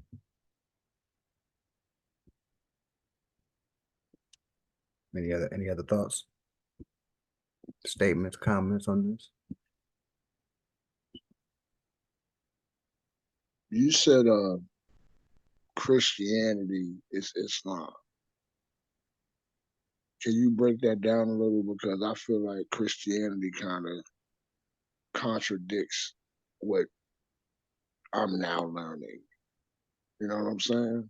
Oh yeah. I'm glad you asked that. I was actually waiting for that question when I threw that out there. That's a Okay. good point. I was That's a good point. I was shocked nobody came with a question earlier, but I mean, I'm just asking, he had to marinate on it first. He was like, hold on. Yeah. So, Christ, you talking about Krishna. That's where Christian, Krishna. So the concept of for example, Jesus Christ, we're talking about two separate concepts. For one, he was an actual man named Yahshua ben Yosef. On another level, we're talking about the actual son, right? Now, Christ is a whole different thing because Christ, anciently at the end, talking about the activation of what they say, the cross or the Christ, which is the activation of the pineal gland. And then the Hindu deities, in ancient books that were previous to the Bible, the concept of Christ is simply that, the activation of the pineal. So in order to activate the Christ, there's levels to this. You would have to master the root chakra area, the sacral. You'll ascend it to the heart chakra level, and you'll ascend it up into the pineal level. There's one level above that, the crown, which is symbolized by the halo, and a lot of paintings of saints, a lot of paintings of noble people that have a halo. So we're talking about balance, back to being a humanitarian, back to your sole motivation is to implement peace, not only with yourself, but with others. And that's really what, Christ or, being a Christian is So I wanted to ask, so I think maybe the brother is probably, looking at it like it's almost like Christianity is like you said, you have certain people that's in it that's, like you said, they looking at it far as you know, opening up their of course that Christ-like conscious to connect with the Most High and do right and do what's good. But it's like, and maybe this is where the Brother Shalom is coming from, but there's also that understanding from the concept of the term basically Christian with Constantine, Catholics, Roman Church, 325 AD, when they came up with the term Christian, you know, because when it was all before that term Christian came, you know, there was people of the Most High. And then, far as I've seen, far from people who go from that knowledge of Christianity through Constantine, Greece and Romans and stuff, we've learned that a lot of those, I'll say, those Greeks and those Romans and stuff, they portrayed something that they weren't necessarily about, like the Colosseum. You know, they said it was Christians killing Christians. Well, we know that wasn't true. You know, they was killing, it was these people who called themselves whatever Christians or whatever, that was going on the doctrine that they had helped to formulate, and they were killing people who were believing in a certain way. So I hear like what you both saying, because I see like there's two sides. You know, you got people who's really in it and their hearts is pure, and then you got another kind of historical background where there's a manipulation part of it. If you catch what I'm saying. Yeah, like Yeah. because Yeah. like what we learning, like astrology and astronomy, whichever one it is, and all this different stuff. If you read the scripture, like they talk against those type of things, soothsayers and all this stuff. They talk against that. Christianity do. You know what I'm saying? Like, and it's, you know. So I was trying to ask Mafi, you know, where does the Bible fall in to, you know, Moorish science? You know what I'm saying? I feel like the Moorish science is more realer than the Bible for real, because I already know like how they did their story according to the hieroglyphics in ancient Kemet. When you look at Aswar Crazy videos, he show you and break it all down, and it's the same thing. You know what I'm saying? I already got to that point, but it just confused me when Mafi was like they all in the same. So I'm like, hold up, like break that down for me, because I'm trying to figure out, you know, what's going I like on. I like It's that. to get to what Jesus is, and this is how it was taught to me. You go to Ecclesiastes 4:11, and he tells you that Jesus means justice, right? And then get into the Christ part of it. You have When you get into the Christ part of it, you're dealing with complete isolation. You're dealing with complete isolation. You isolate yourself from eating meat. You isolate yourself from having sex. You isolate yourself as far as fasting, and you allow your body to let that liquid go up and down your spine. Go up and down your spine. And that is the Christ part of it. So it's like Mafi said, it's a two-part to it. And you go into, when the Christ part of it, it's a lot of meditation. It's a lot of celibacy, complete celibacy. You don't eat meat of no kind, and you isolate yourself and you study yourself. And that is the Christ part. And what they did was added the two together to make it one, and it's not so. So once you understand that part and separate those two from one another, you okay. You don't have to worry about none of that other stuff. And I yield the floor. Yeah, Sure. that was a great ribbon on the present, so to say. And just keep in mind they're using the terminology wrong. What you're thinking about as Christianity is really Constantinism. They're operating. Somebody mentioned earlier, I think the brother Trey, after the Nicene Council, after 325 AD. Yeah. They remixed the books and portrayed it a certain way, you know. So that's the what books make you think more literal. Right. Moorish teach more metaphysical. So they took the metaphysical part out of it and just made it literal. So now everybody thinking it's like real people running around instead of like the brother was saying, taking what Jesus did, Buddha, Krishna, and applying it to self. When Jesus had to sit down the 40 days and all that, it's an example of you detaching yourself from lower self things, meat, sex, and other things that, take you away from self so you can get and raise that Christ cholesterol fluid within you to lubricate your brain so you can think better and not be dead or stale or black in the mind. So it's all metaphysical at the end of the day. Because like Noble Ali said, we honor all prophets, and honoring all prophets, you see that walk of life. They all got the same story. They rise, they fall, and they ascend, kind of like us, but that happens within ourselves. Right now, you will be killing off the thought that you thought you were black, you thought the Bible meant this, so you can rise and ascend to your higher self. You know what I mean? So you're kind of in where Jesus in the 3 days where he's Well, the dead. letter J didn't exist in biblical times, correct? So Right. to say Jesus is the wrong terminology of his name because the letter J didn't exist in biblical times, Right, right? Right. right. And Okay.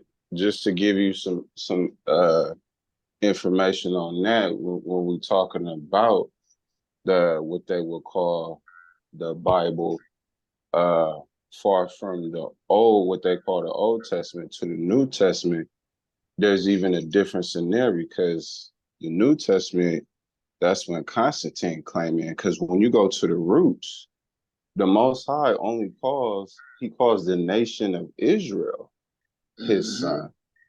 He doesn't Mm-hmm. call no one man his son. That's was it Exodus 4:22 is one.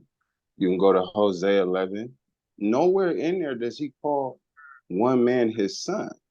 And Mm-hmm. also in the roots, the Most High doesn't even do human sacrifices.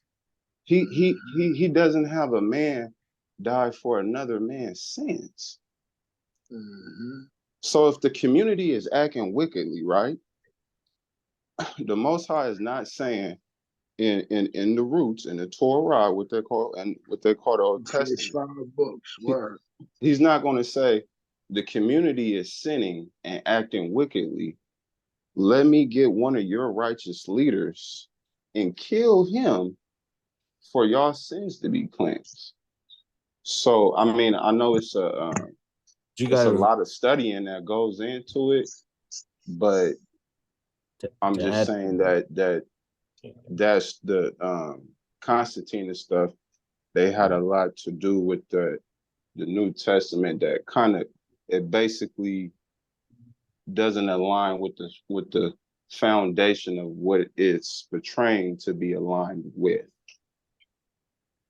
And You gotta I remember, yield. Israel means followers of God or the higher self. So when you hear the term Israel, don't think of like a people. Think of it as like you following your higher self, being a follower of Christ, or your Christ mind. Oh You yeah, know, but see, I look at it as both. I look at it as mainly spiritually because, like you said, it's people that is the follower of the Most High. So it's not about skin tone. And even if it is, you can disagree bloodline or not, but bloodline doesn't get a person saved.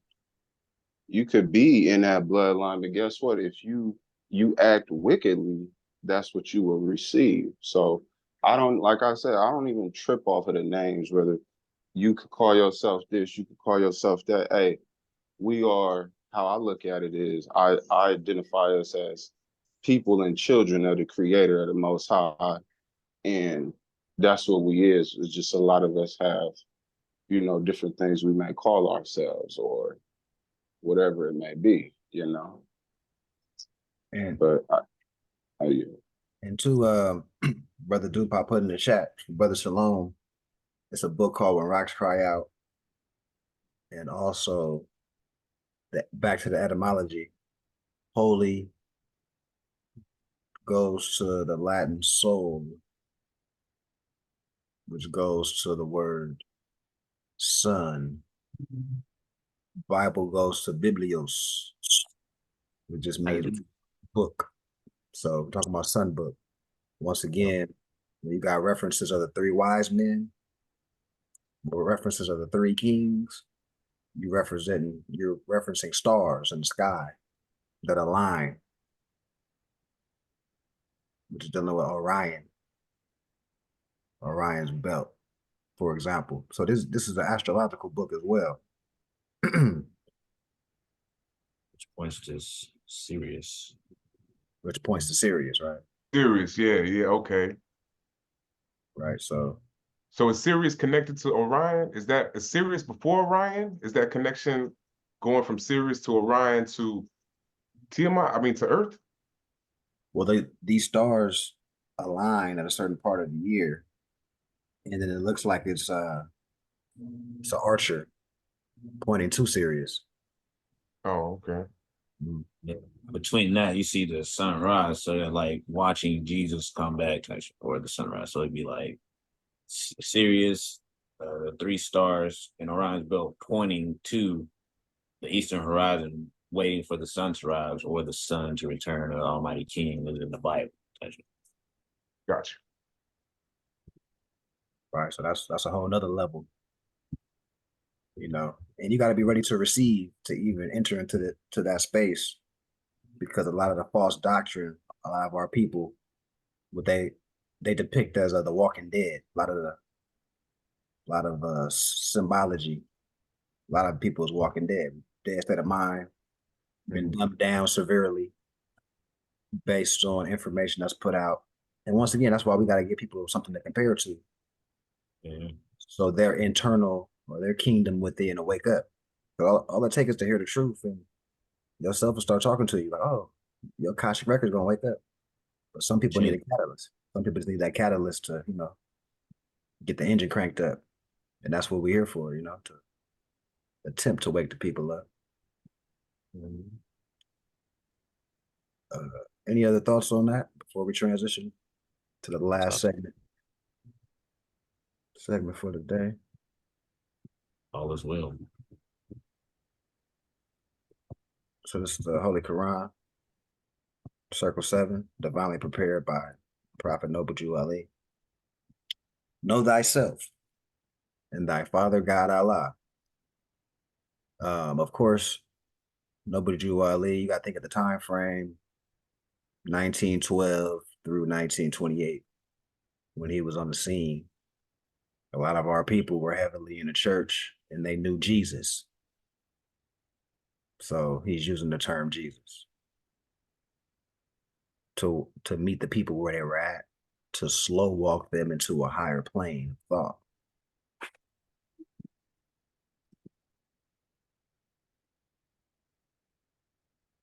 Right, and just think of Jesus as being justice. Or you can just say Yahshua, however. But yeah, Jesus means justice, the principle. So the genealogy of Jesus within 18 years of the events, life, works, and teachings in India or Hindustan, Europe, and Africa. These events occurred before he was 30 years of age. And keep in mind, the common Bible, he's 33. In these Quran lessons, he's 12 and in that space. And in a matter of fact, I think he's 10 in the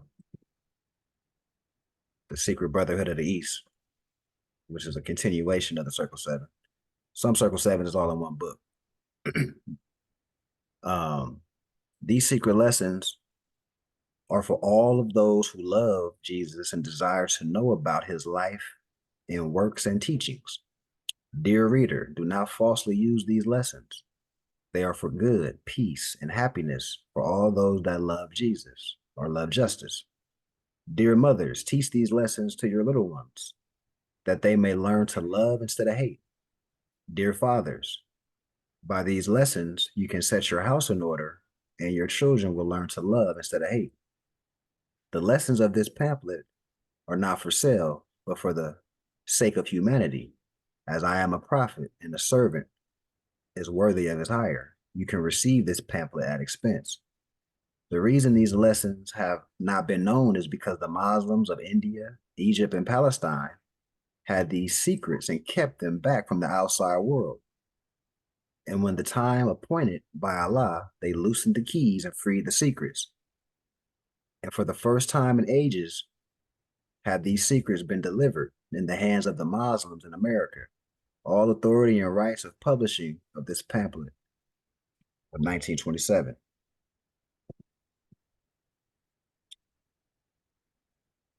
The industrious acts of the Muslims of the Northwest and Southwest Africa, which I spoke of earlier, dealing with the Americas.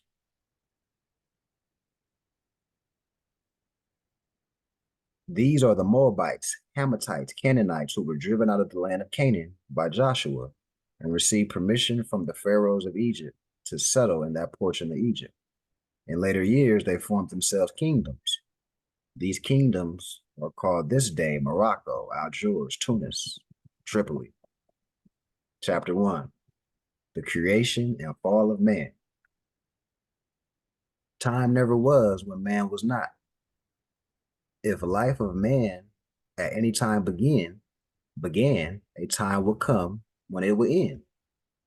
The thoughts of Allah cannot be circumscribed. No finite mind can comprehend things that are infinite or infinite, however you want to pronounce it. Finite being something with a definitive end, infinite being something that doesn't end. All finite things are subject unto change. All finite things will cease to be because there was a time when they were not. The bodies and the souls of men are finite things, and they will change. Yeah, from the finite point of view, the time will come when they will be no more. But man himself is not the body nor the soul. He is a spirit and a part of Allah. Creative fate gave to man, to spirit man, a soul that he might function on the plane of soul. Gave him a body of the flesh that he might function on the plane of things made manifest. Why did creative fate give to spirit man a soul that he might function on the plane of soul? Why did creative fate give to soul a body of the flesh that he might function on the plane of things made manifest? Hear now, ye worlds, dominions, powers, and thrones.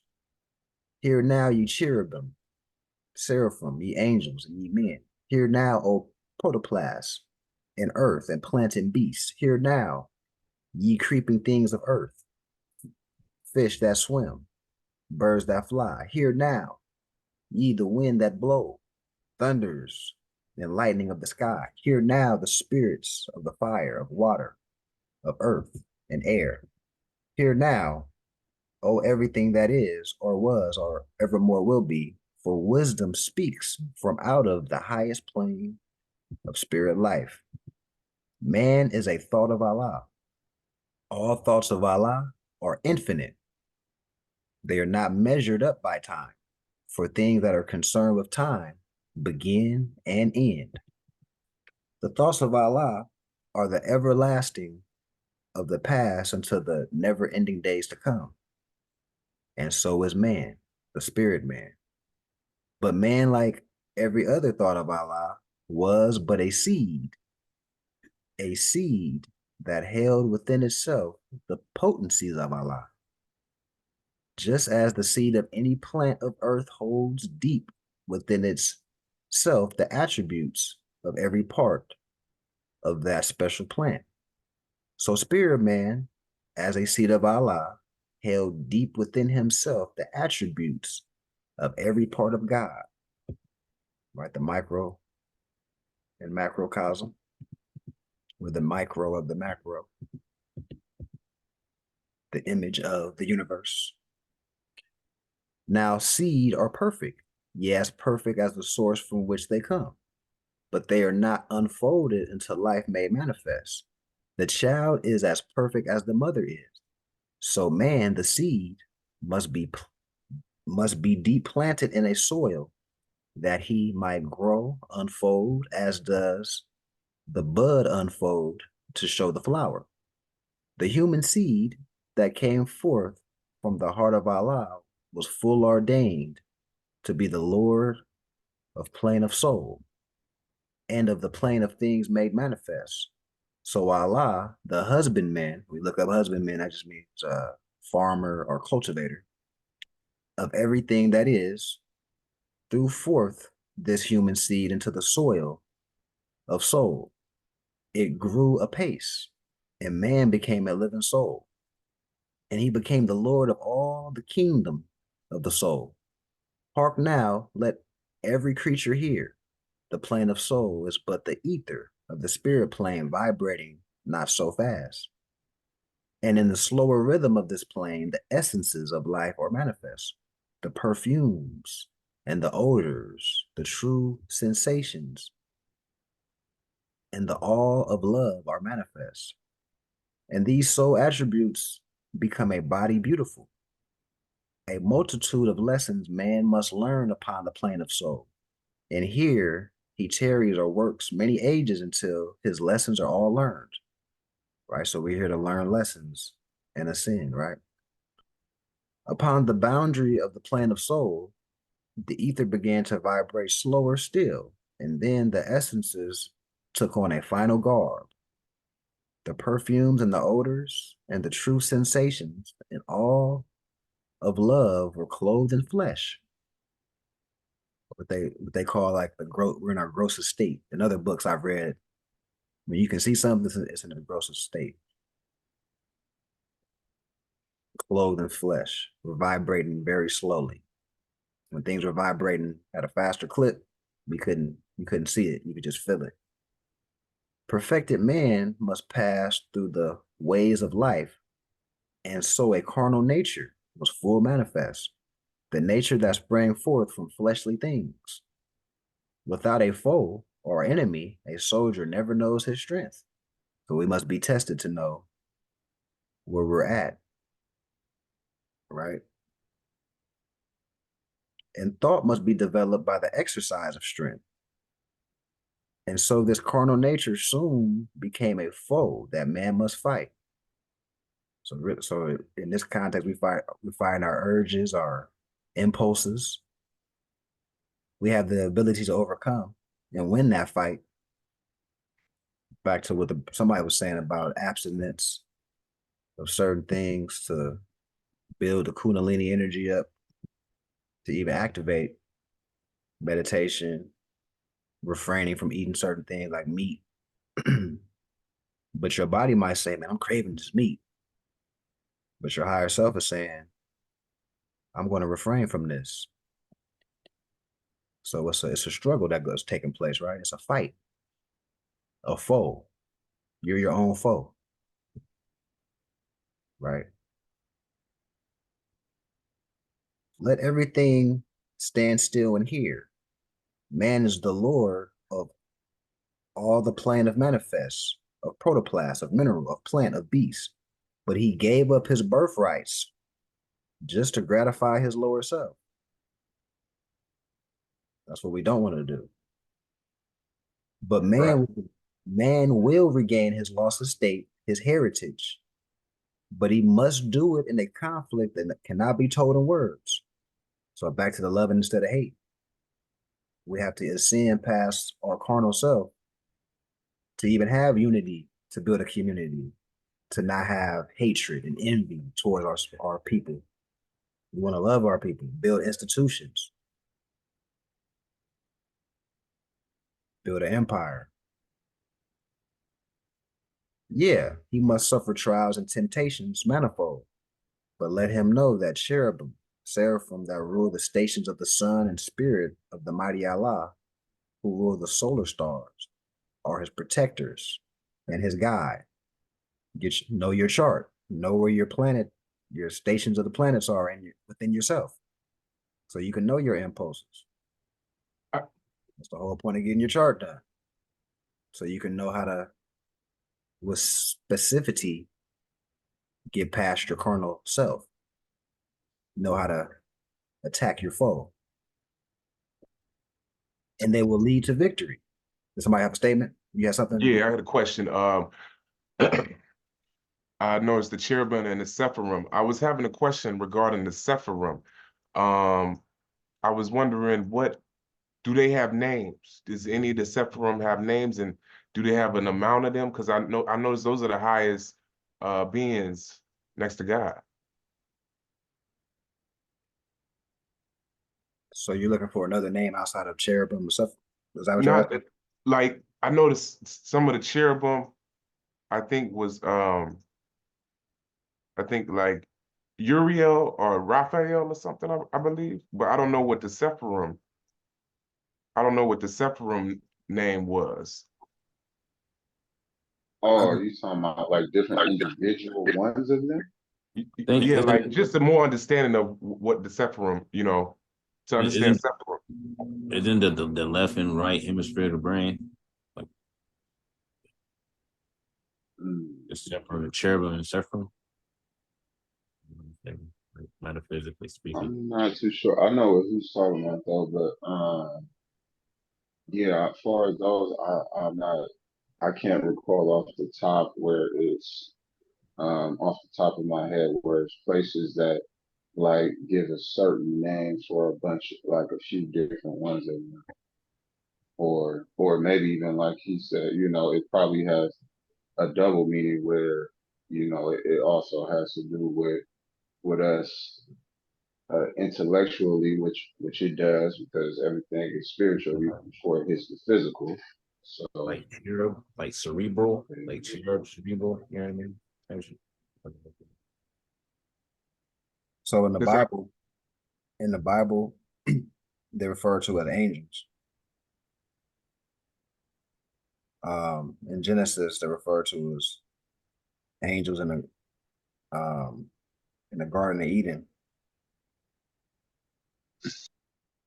But once again, that's symbolic.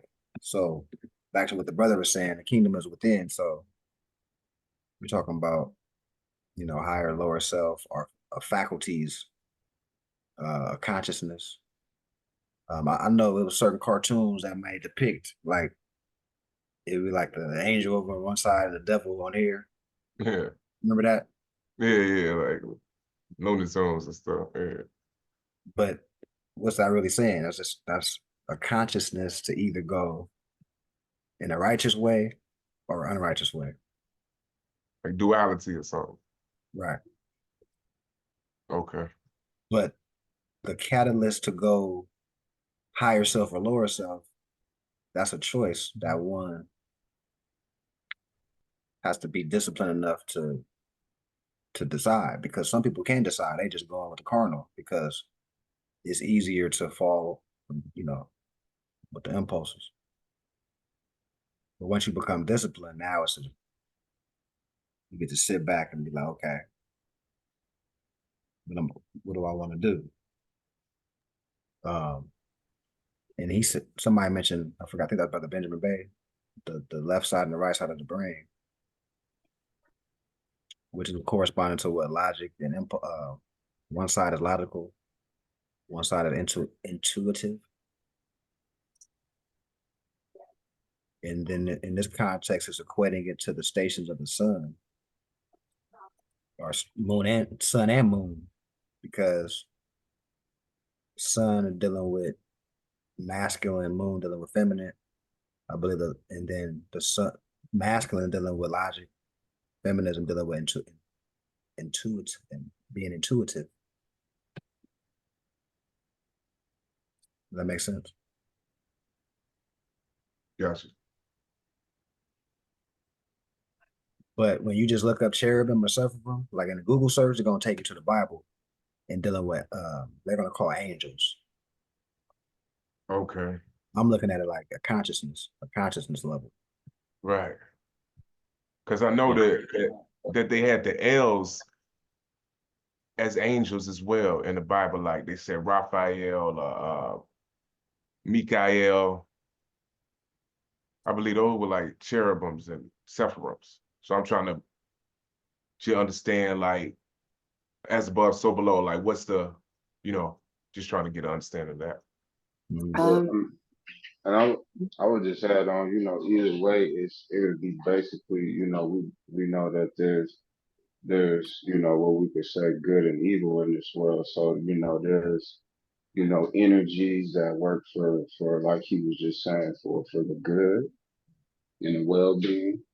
And, you know, there's also energies you know, that darker side, you know what I mean? So it's a lot of detailed functions that play with that physically and spiritually. You got Yeah. you got something So basically, like when you spaz out, that's the lower self. You know what I'm saying? Like if you spaz out in a situation, you get like mad angry or something. That's like your lower self acting. But if like that same situation happened and you think to yourself like, yo, I'm a chill or whatever, or try to come off a little more calm, that's your higher self type joint. Like that's what y'all saying? yeah. Yeah, and then look at the context of the Mm. sentence. Now that we went through all this, and then I'll let you Empress Nanel give you a piece. Um, it says, yeah, he must suffer trials and temptations, manifold, but let him know that cherubim and seraphim that rule the stations of the sun, the spirit of the mighty Allah who rule over the solar stars, are his protectors and his guides. So we all have a consciousness. We have a discernment of choice, right? To go one way or the other. You got something, Nanel? Okay, but Yeah, sorry, real quick. So I put something in the chat. I was kind of looking it up when you were asking about it, D, and Yeah. you were asking kind of like, like where in like the brain or like in the body. And I forgot who mentioned it, but you're right. These are like the left and right hemispheres of the brain. If you guys click on that link, it talks about like the pineal gland. So, and it shows a Okay. picture of the brain too. So where I was reading, it says, throne of God is the pineal gland. Flanking the throne are the cherubs. There are wings that guard the throne, and these are the left and right hemispheres of the brain. With this picture in mind, then where would the Sephirim be? They're told that the Sephirim is above the throne, and that would be called the corpus callosum, which is a part in the brain. The structure covers the third ventricle and is adjacent to the cerebellum. And the pineal gland is located in the third ventricle. So let's see. It says the structure. So Metatron. Yeah, I see that. That's what I want to. Okay, I'm listening. yeah. Mm-hmm. And so it says the pineal gland is located in the third ventricle, right? It says the structure covers the third ventricle. So the corpus callosum, which is the seraphim, covers the third ventricle. It says a bit of an advantage occurs at this point. Let's see. We can at least address the location in terms of neurophysiology, since the cerebellum is behind the pineal gland and is indeed the location of the Metatron. What is that, Metatron? We are told I that heard that was Metatron is behind the throne of God. It is the Metatron. only angel. Sorry, go ahead. Oh, I was gonna say I read a piece like, back in my day I used to like study a lot of things, and I read a book on Aleister Crowley, and he said that that's the entity that he experienced when he wrote his Bible or whatever was Metatron. That's weird that y'all said that same term. Yeah, Metatron. That's why I was trying to learn because I yeah, I want to learn more about this. 'Cause I feel like I had a connection with Metatron, and that was the Sephirim, and I'm trying to figure out how does that connect to the corpus callosum as well as on that out like above the crown. You know what I'm saying? Like how does that all fall into place with the whole understanding? Mm-hmm. And Hmm. I'm looking at it now. I'm reading it with you because Mm-hmm.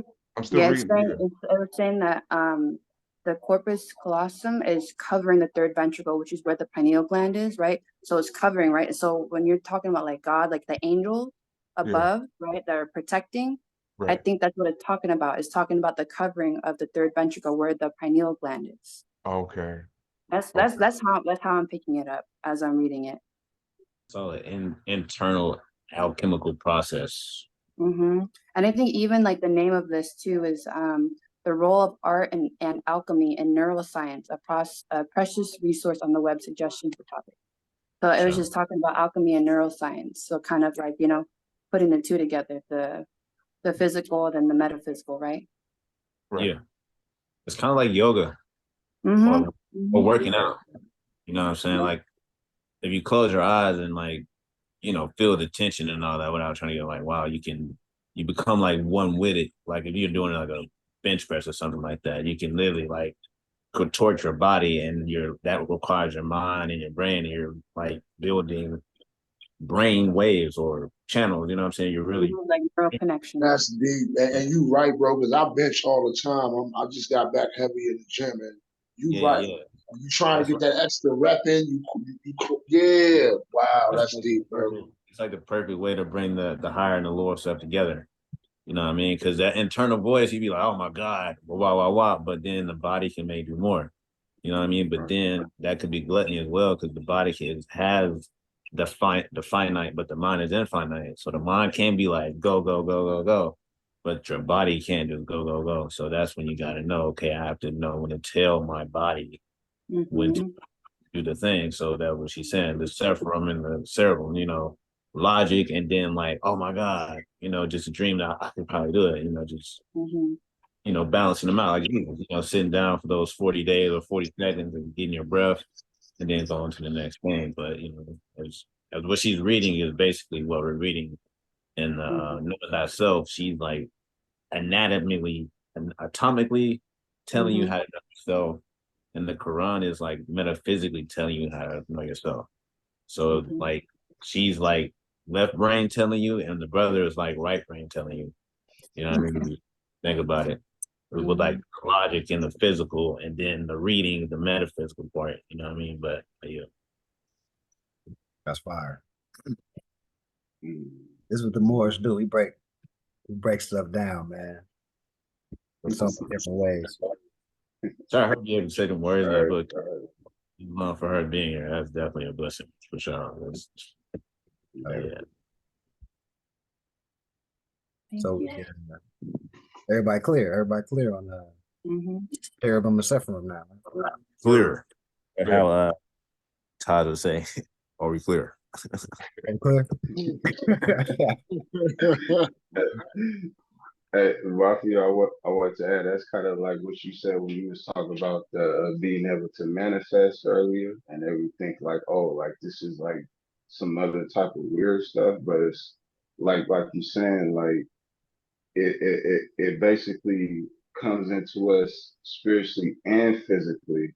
And when we have a certain vibration, then that certain vibration is able to bring certain outcomes for us. Whether you know what I mean, so it's very much all making sense.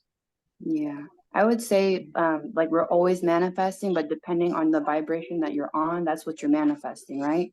So the goal is to ascend and to get to higher vibration, to attract those things and to manifest those things, and to not stay in our lower vibration self. You know what I mean? But we're always manifesting, but our goal is to ascend, right? Right. And I want to bring you guys' necklace real quick, because I know we're talking about like ascension and like the influence of like the Olmecs and all through like Asia. And the Olmecs are really into jade, and in like Buddhism, right? They're really into jade, like Vietnam, China, really into jade jewelry. And there's like a jade jewelry, I don't know if you can see right here, but there's like diamonds around the halo right here.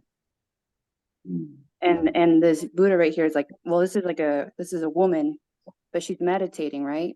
And she has the diamonds around her head for ascension as she's meditating. The Buddha. This is someone different, but yeah, she's pretty much within the Buddhism, religion and all that. But yeah, I just wanted to bring that up and show you guys the connection, right? Connection. Yeah. So does that mean when they get the halo like that around the crown, is that the ascension part? Is that where the heart connects to the crown, and that's when Crown? You ever see this come up That's the intention. like in this? like You ever see ascended master, basically? Okay. You ever see the beams around the sun like early in the morning? Yeah. Like that's what that is, like the actual sun, and then like that glare. The glare from the sun is the glare on her necklace around the top of the mother's head. So the crown, that would be the actual glare from the sun, or it would be like a mane almost, like a face. And then like the little fibers, that would be from the sun that when you draw a sun, the little spikes. Yeah, the Yeah, rays. Yeah. yeah, that's the crown. That's the ascension. You know, that's why the halo part. You know, even in Dragon Ball Z, you know, got the halo ring. Right, That's what, right, right. you know, because the Do sun would do be space, and the beams from the sun would be the halo. You know what I mean? so do y'all think like say you hang with a few people that you know you love, you hang with, you have a good time with. Do y'all think like they energy kind of stops your path from ascension? Because like you know what I'm saying, they energy kind of becomes your energy. Is do so do I need to like stop hanging around people that's not Look, on the same time that I'm on? You feel what I'm saying? I got something for you. Yeah, Do energies I are do I contagious. got something so for you. so so that It's means the definitely people that's balanced, not bro. on the same time I'm on, I need to leave them alone so I can focus on me and get my energy and my mind and my ascension and my oneness together. You know what I'm saying? I'm Yeah. just asking a question. Like, could I still get to where I'm going and hang around people that necessarily don't live the same life I live? Y'all dig what I'm asking? Yeah. Yeah, I yeah. would recommend you balance it, brother, because you might just have to come around here and there, and you trying to feed them and show them something better. And if they not moving and they're not catching it with you, then you're like, okay, well, let me dip off to the side for a minute because I see you not soaking this up because we need to be a light to our people. So unless it's something serious, then you know what I mean. You shouldn't just completely cut them off, but you should at least be accessible to them. So when they trying to get that light, they could be like, okay, I can come to him. Word. Right. That's my advice. I understand. I feel you on that. I look at it like vibration of resonance. You know what I'm saying? I pulled out these tuning forks. You know what I'm saying? To kind of just show how, say you hit one side of the fork, the other side vibrates at the same frequency. I could put these two tuning forks together and they'll end up being emitted on the same frequency. Mm, So, that's tough. like they say, one apple spoils the bunch. Word. You know what I'm saying? So yeah, so just like the brother previously was saying, like fall back and come through every now and then. You know what I'm saying? Because they do. It's like a different time. Like I grew up in the hood, but now I stay more in the richier part of town or whatever. So you know what I'm saying? I don't move, and now you know what I'm saying. I'm learning more of science, and I don't move like them no more. I'm trying to come Right. away from that. You know what I'm saying? But I still love them. I go down there and have a good time in the projects with them or whatever they call projects out here. But you know, I'm starting to come to the realization something in my mind be like telling me like, yo, you gotta fall back. You know what I'm saying? Like I'm at like a crossroad. You know what I'm saying? Because I've been hanging with these guys and stuff for a minute. So, The but prophet literature say don't put yourself in the way of a fool. Not calling your people or whatever fool. So word, well, no, that's real. yeah, That's real. That's real, bro. I mean, because that's I what was I'll just say. like them. I was If just you like feel them. like I didn't that person know. put you in the place of a fool, whether it be family, friends, or whomever, shame on them. And you can still be Word, there. You can still be there for them just on the phone with your words. Yeah. You know what I mean? word. Because that's what it Yeah, is. Your words is really healing. So if they could, oh, bro, I'm busy. I got a lot going on. I need to deal with myself. But I can talk to you. I can give you these words. You know what I mean? And if they word, respect that and they appreciate that, then you like, okay, well, I see you on a vibe that I can at least work with because you word. respect it. You know what I mean? I And can then they dig gonna that. they gonna watch you. They're gonna look at you Right. and then they gonna either, resonate on your vibration or they're gonna stay, Yep. where they at. You know what I'm saying? But the train gonna keep moving, you know what I'm saying? It's just, Yep. Word. yeah. Right. I can Yeah. dig That's a that. nice That's ticket, what's up. hopefully. That resonates. Yeah. I Yeah. would also say that if that's something that you have in your mind, that's like intuition or your higher self speaking to you, Yeah, then that's, yeah. that's the direction to go in because Word, yeah, like Natasha Manju was saying, you're ascending. So yeah, being like not as available because wherever your focus goes, that's where your energy goes, right? When you're talking to people, word, you're changing energy. So you got to be careful what kind of, the energies and things word. like that. 'Cause just depending on what's going on. But, I do agree, like, still be available if they're ready to receive the light, which is No where, doubt. you're the example, is how I see it. No doubt. Right. I appreciate that, Empress. I appreciate that. Yeah, man. So like you're gonna keep ascending. Just drop in on them periodically, hit them with something, and engage where they at. You know what I mean? Just tap in. You know, I think the example of 40 days and 40 nights. You know, Moses going up, right, coming back with the gray hair and all that. That Yeah. symbolized the wisdom, you know, that he got, and come back, Oh yeah. come back down and try to share it. See what happens. You know, that's all you can really Yeah. do. You know, No but doubt. at the same time, if it's not looking good, what they say, don't cast pearls among swine. So, you know, Yeah. Let it be known. Ah, yeah, y'all right, man. All y'all was on the head, man. Like, you know what I'm saying? But so yeah, I'm thinking I'm gonna just fall back, be available if they need me. You know what I'm saying? Pop in here and there, but just focus on myself. You know what I'm saying? Because I do expel a lot of energy out that's not in my home, that's not benefiting myself, is helping others and being involved in certain things, you know what I'm saying, and trying to talk to people and stuff like that. And I think I need to fall back. So Right, man.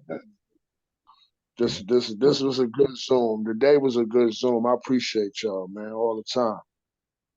I appreciate you too, man. It's all love, brother. All right, so let me finish. Thank you for being Finish up. vulnerable, man. That takes bravery and courage too, bro. Sure. Yeah, man. All right, I'm gonna finish out this chapter. But it's good stuff. The Quran invoked this conversation. So the holy books, Great man. conversation. Great conversation. They want to say, I love these Sundays. I hope we all continue to come, more people, keep these conversations rotating because it ain't nothing but keeping us ascended, keeping our mind right, and staying on that vibration we need to be on. So no, Islam, bro. Islam on that. Islam. Sir, the vibe. All right, where we left off. Man will be fully saved, redeemed, perfected by the things he suffers on the plane of flesh and on the plane of soul. When man has conquered carnal things, his garb of flesh will then have served his purpose well, and it will fall, will be no more. Then he will stand untrampled on the plane of soul, where he must full complete his victories. Unnumbered foes will stand before man upon the plane of soul. These he must overcome. Yeah, overcome every one. Thus, hope will ever be his beacon light. There is no failure for the human soul, for our lives leading on, and victory is sure. Man cannot die. The spirit man is one with Allah. And while Allah lives, man cannot die. When man has conquered every foe upon the plane of soul, the seed will have full opened out or blossomed, will have unfolded in the holy breath. And we know the holy breath just means truth when we read our one-on-one lessons. The garb of soul will then have served its purpose well, and man will need it nevermore, and it will pass and be no more, and man will then attain unto blessedness of perfectedness and be one with Allah, right? So we're here having this temporary physical experience to learn lessons, so we don't got to do this over again, right? And that's what the holy books is about, you know, instruction for ascension, promotion of community, high vibration. That's what it's about.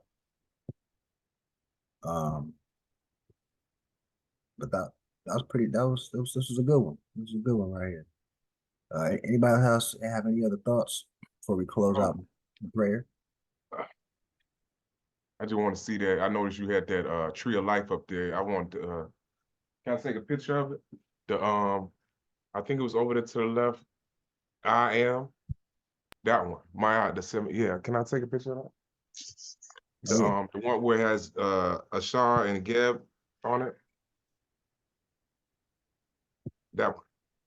Yeah, thank you.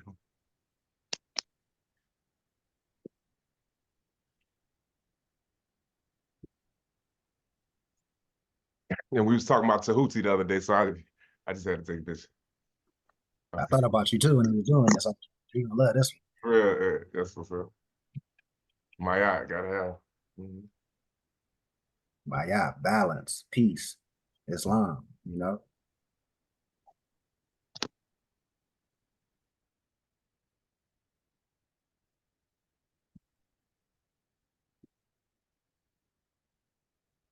You got it, you got it? Yeah, I got it. Yeah, thanks. Yeah. All right, so we'll close out in prayer here. Oh, you know what? It was one more aspect I wanted to bring up. Most of us are out here in Cali. Here's a penal code, 834C. So just real quick. In accordance with federal law and the provisions of this section, every peace officer upon arrest or booking or detention for more than 2 hours of a known suspected foreign national, shall advise the foreign national that he has the right to communicate with an official of his consulate,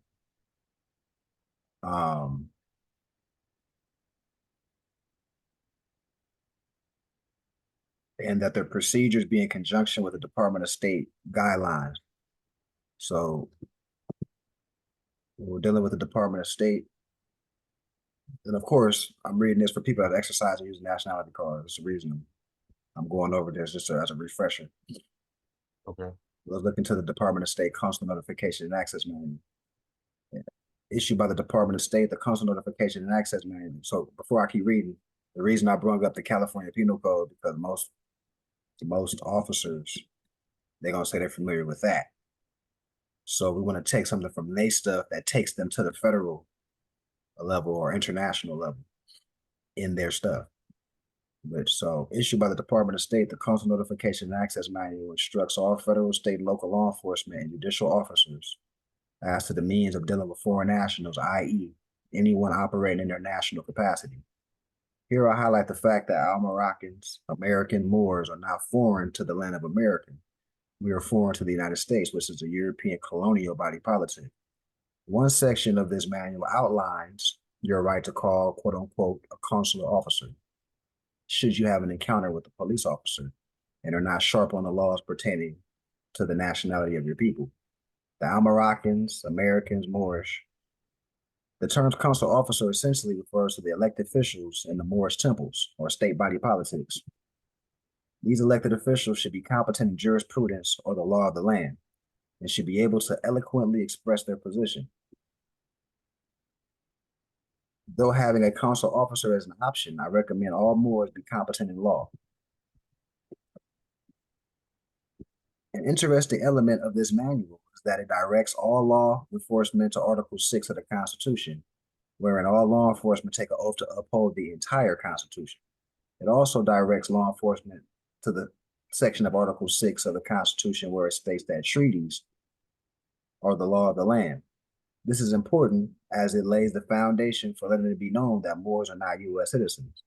Moors are a separate nation of people. It also spells out how things are supposed to be handled when disputes arise between Moors and U.S. citizens. I noticed that whenever I bring up this manual, the officers are always caught off guard, mainly because I'm showing them a manual that they are supposed to know about and exposing that they don't. For that reason, I made the consular manual the first topic of the flowchart. This manual also addresses how you do not have to be on the mandatory notification list for the officers to engage with you in this manner. You just have to be competent.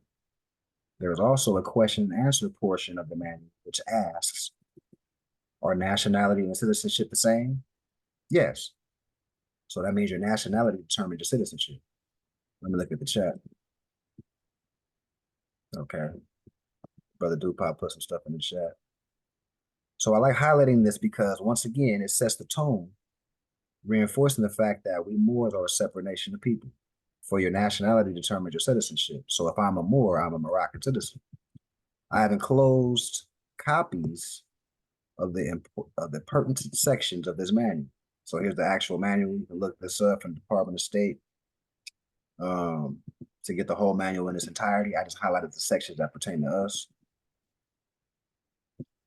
So one of the highlights in the manual, the United States complies with its legal obligations to such governments. These legal obligations arise primarily from treaties, which form the supreme law of the land under Article 6 of the Constitution.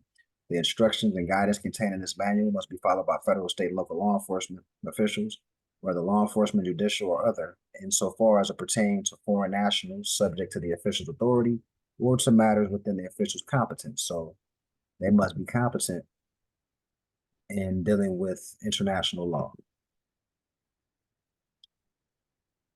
And it will help prevent both international and domestic litigation. All right, I'll highlight that.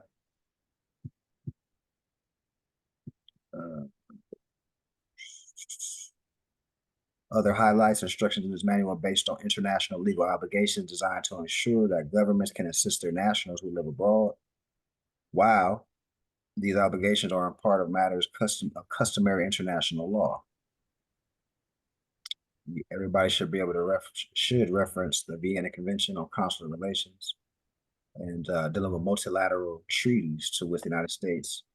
So whenever you hear the word multilateral or bilateral agreements, rather, I meant to say bilateral agreements, just know you're talking about treaties, and it actually says that right here.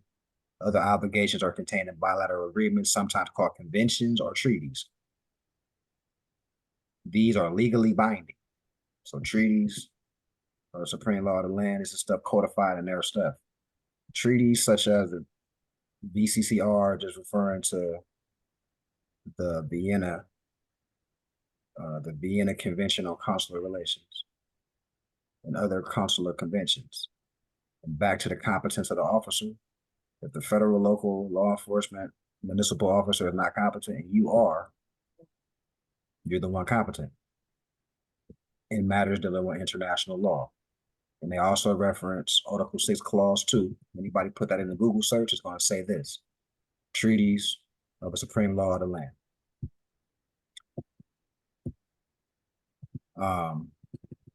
Like I said earlier, the body politic does not have to be on a mandatory notification list.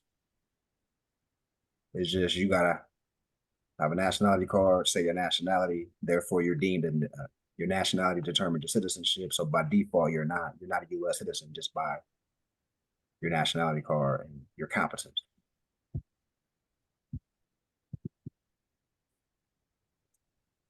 What is a consular officer? You guys, I bet you got something? You can say something, or you just? No, I was gonna make a suggestion for everybody to copy that link, look at the video, and copy the last list of items that I placed in there, so we can be more efficient at what we do. So everybody should copy the link, listen to the link. The link is 45 minutes long, and get a copy of what the items I put in there. And I yield the floor. That's fine. Appreciate it, bro. So what is a consul? What is a consular official? The term consular officer, consular official, and consul mean the same thing. When you reference our treaty, talk about consul as being an ambassador, representative of our nation state, distinguished from council or a bar member, two different things.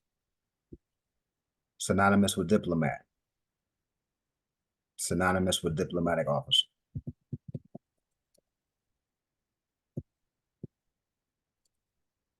Once again, just to show you the actual manual, who is a foreign national? For purposes of the consular notification and access manual, foreign national, anybody who is not a U.S. citizen. There are rare situations where a non-U.S. citizen or a person with a nationality and they're called stateless. That's what Black, Negro, color, Latino, people that are not in their national capacity referred to as stateless. Are citizenship and nationality the same thing? Yes. So I'm just reiterating because it's coming straight from this is the actual manual now. So I just wanted to highlight that. We in California, so Penal Code 834C is something that they can't run away from and say, oh, we only do with penal codes. Okay, that's fine. 834C is going to take you to this jurisdiction of dealing with international law, and that's our whole point. So I just wanted to throw that out there. And that's like using the UCCs to get them back to the Constitution and not just relying solely on the United States Code and not just solely relying on this penal code. This penal code is like a tunnel to what the actual, thing you're actually using. Right. Any questions on that statements? That was a great demonstration for sure. I made it pretty clear. Sure. Just like a little comment. They know about that because when I ran into the officers, they told me personally he was a sheriff. They go over that manual every 2 to 3 weeks. So they know. Yep. Mm-hmm. Definitely do. Any other thoughts before we close out in prayer and adjourn the meeting for today? Righty. Allah, the Father of the universe, the Father of love, truth, peace, freedom, and justice. Allah is my protector, my guide, and my salvation by night and by day. Through his holy prophet, Drew Ali. Amen. Peace and love, Moors. Hope everybody have a beautiful Peace rest and of love. the week. Peace and love. Thanks. Good one. Good one. Peace and love, everybody. Peace and love. Peace and love, Boris. Wow. Oh, Brother Shalom, real quick. You got your paperwork, right? Yeah. Okay, cool. So You just get ready to, hey, I got, hey, we not recording no more, right? let me turn it off. I'll stop right now.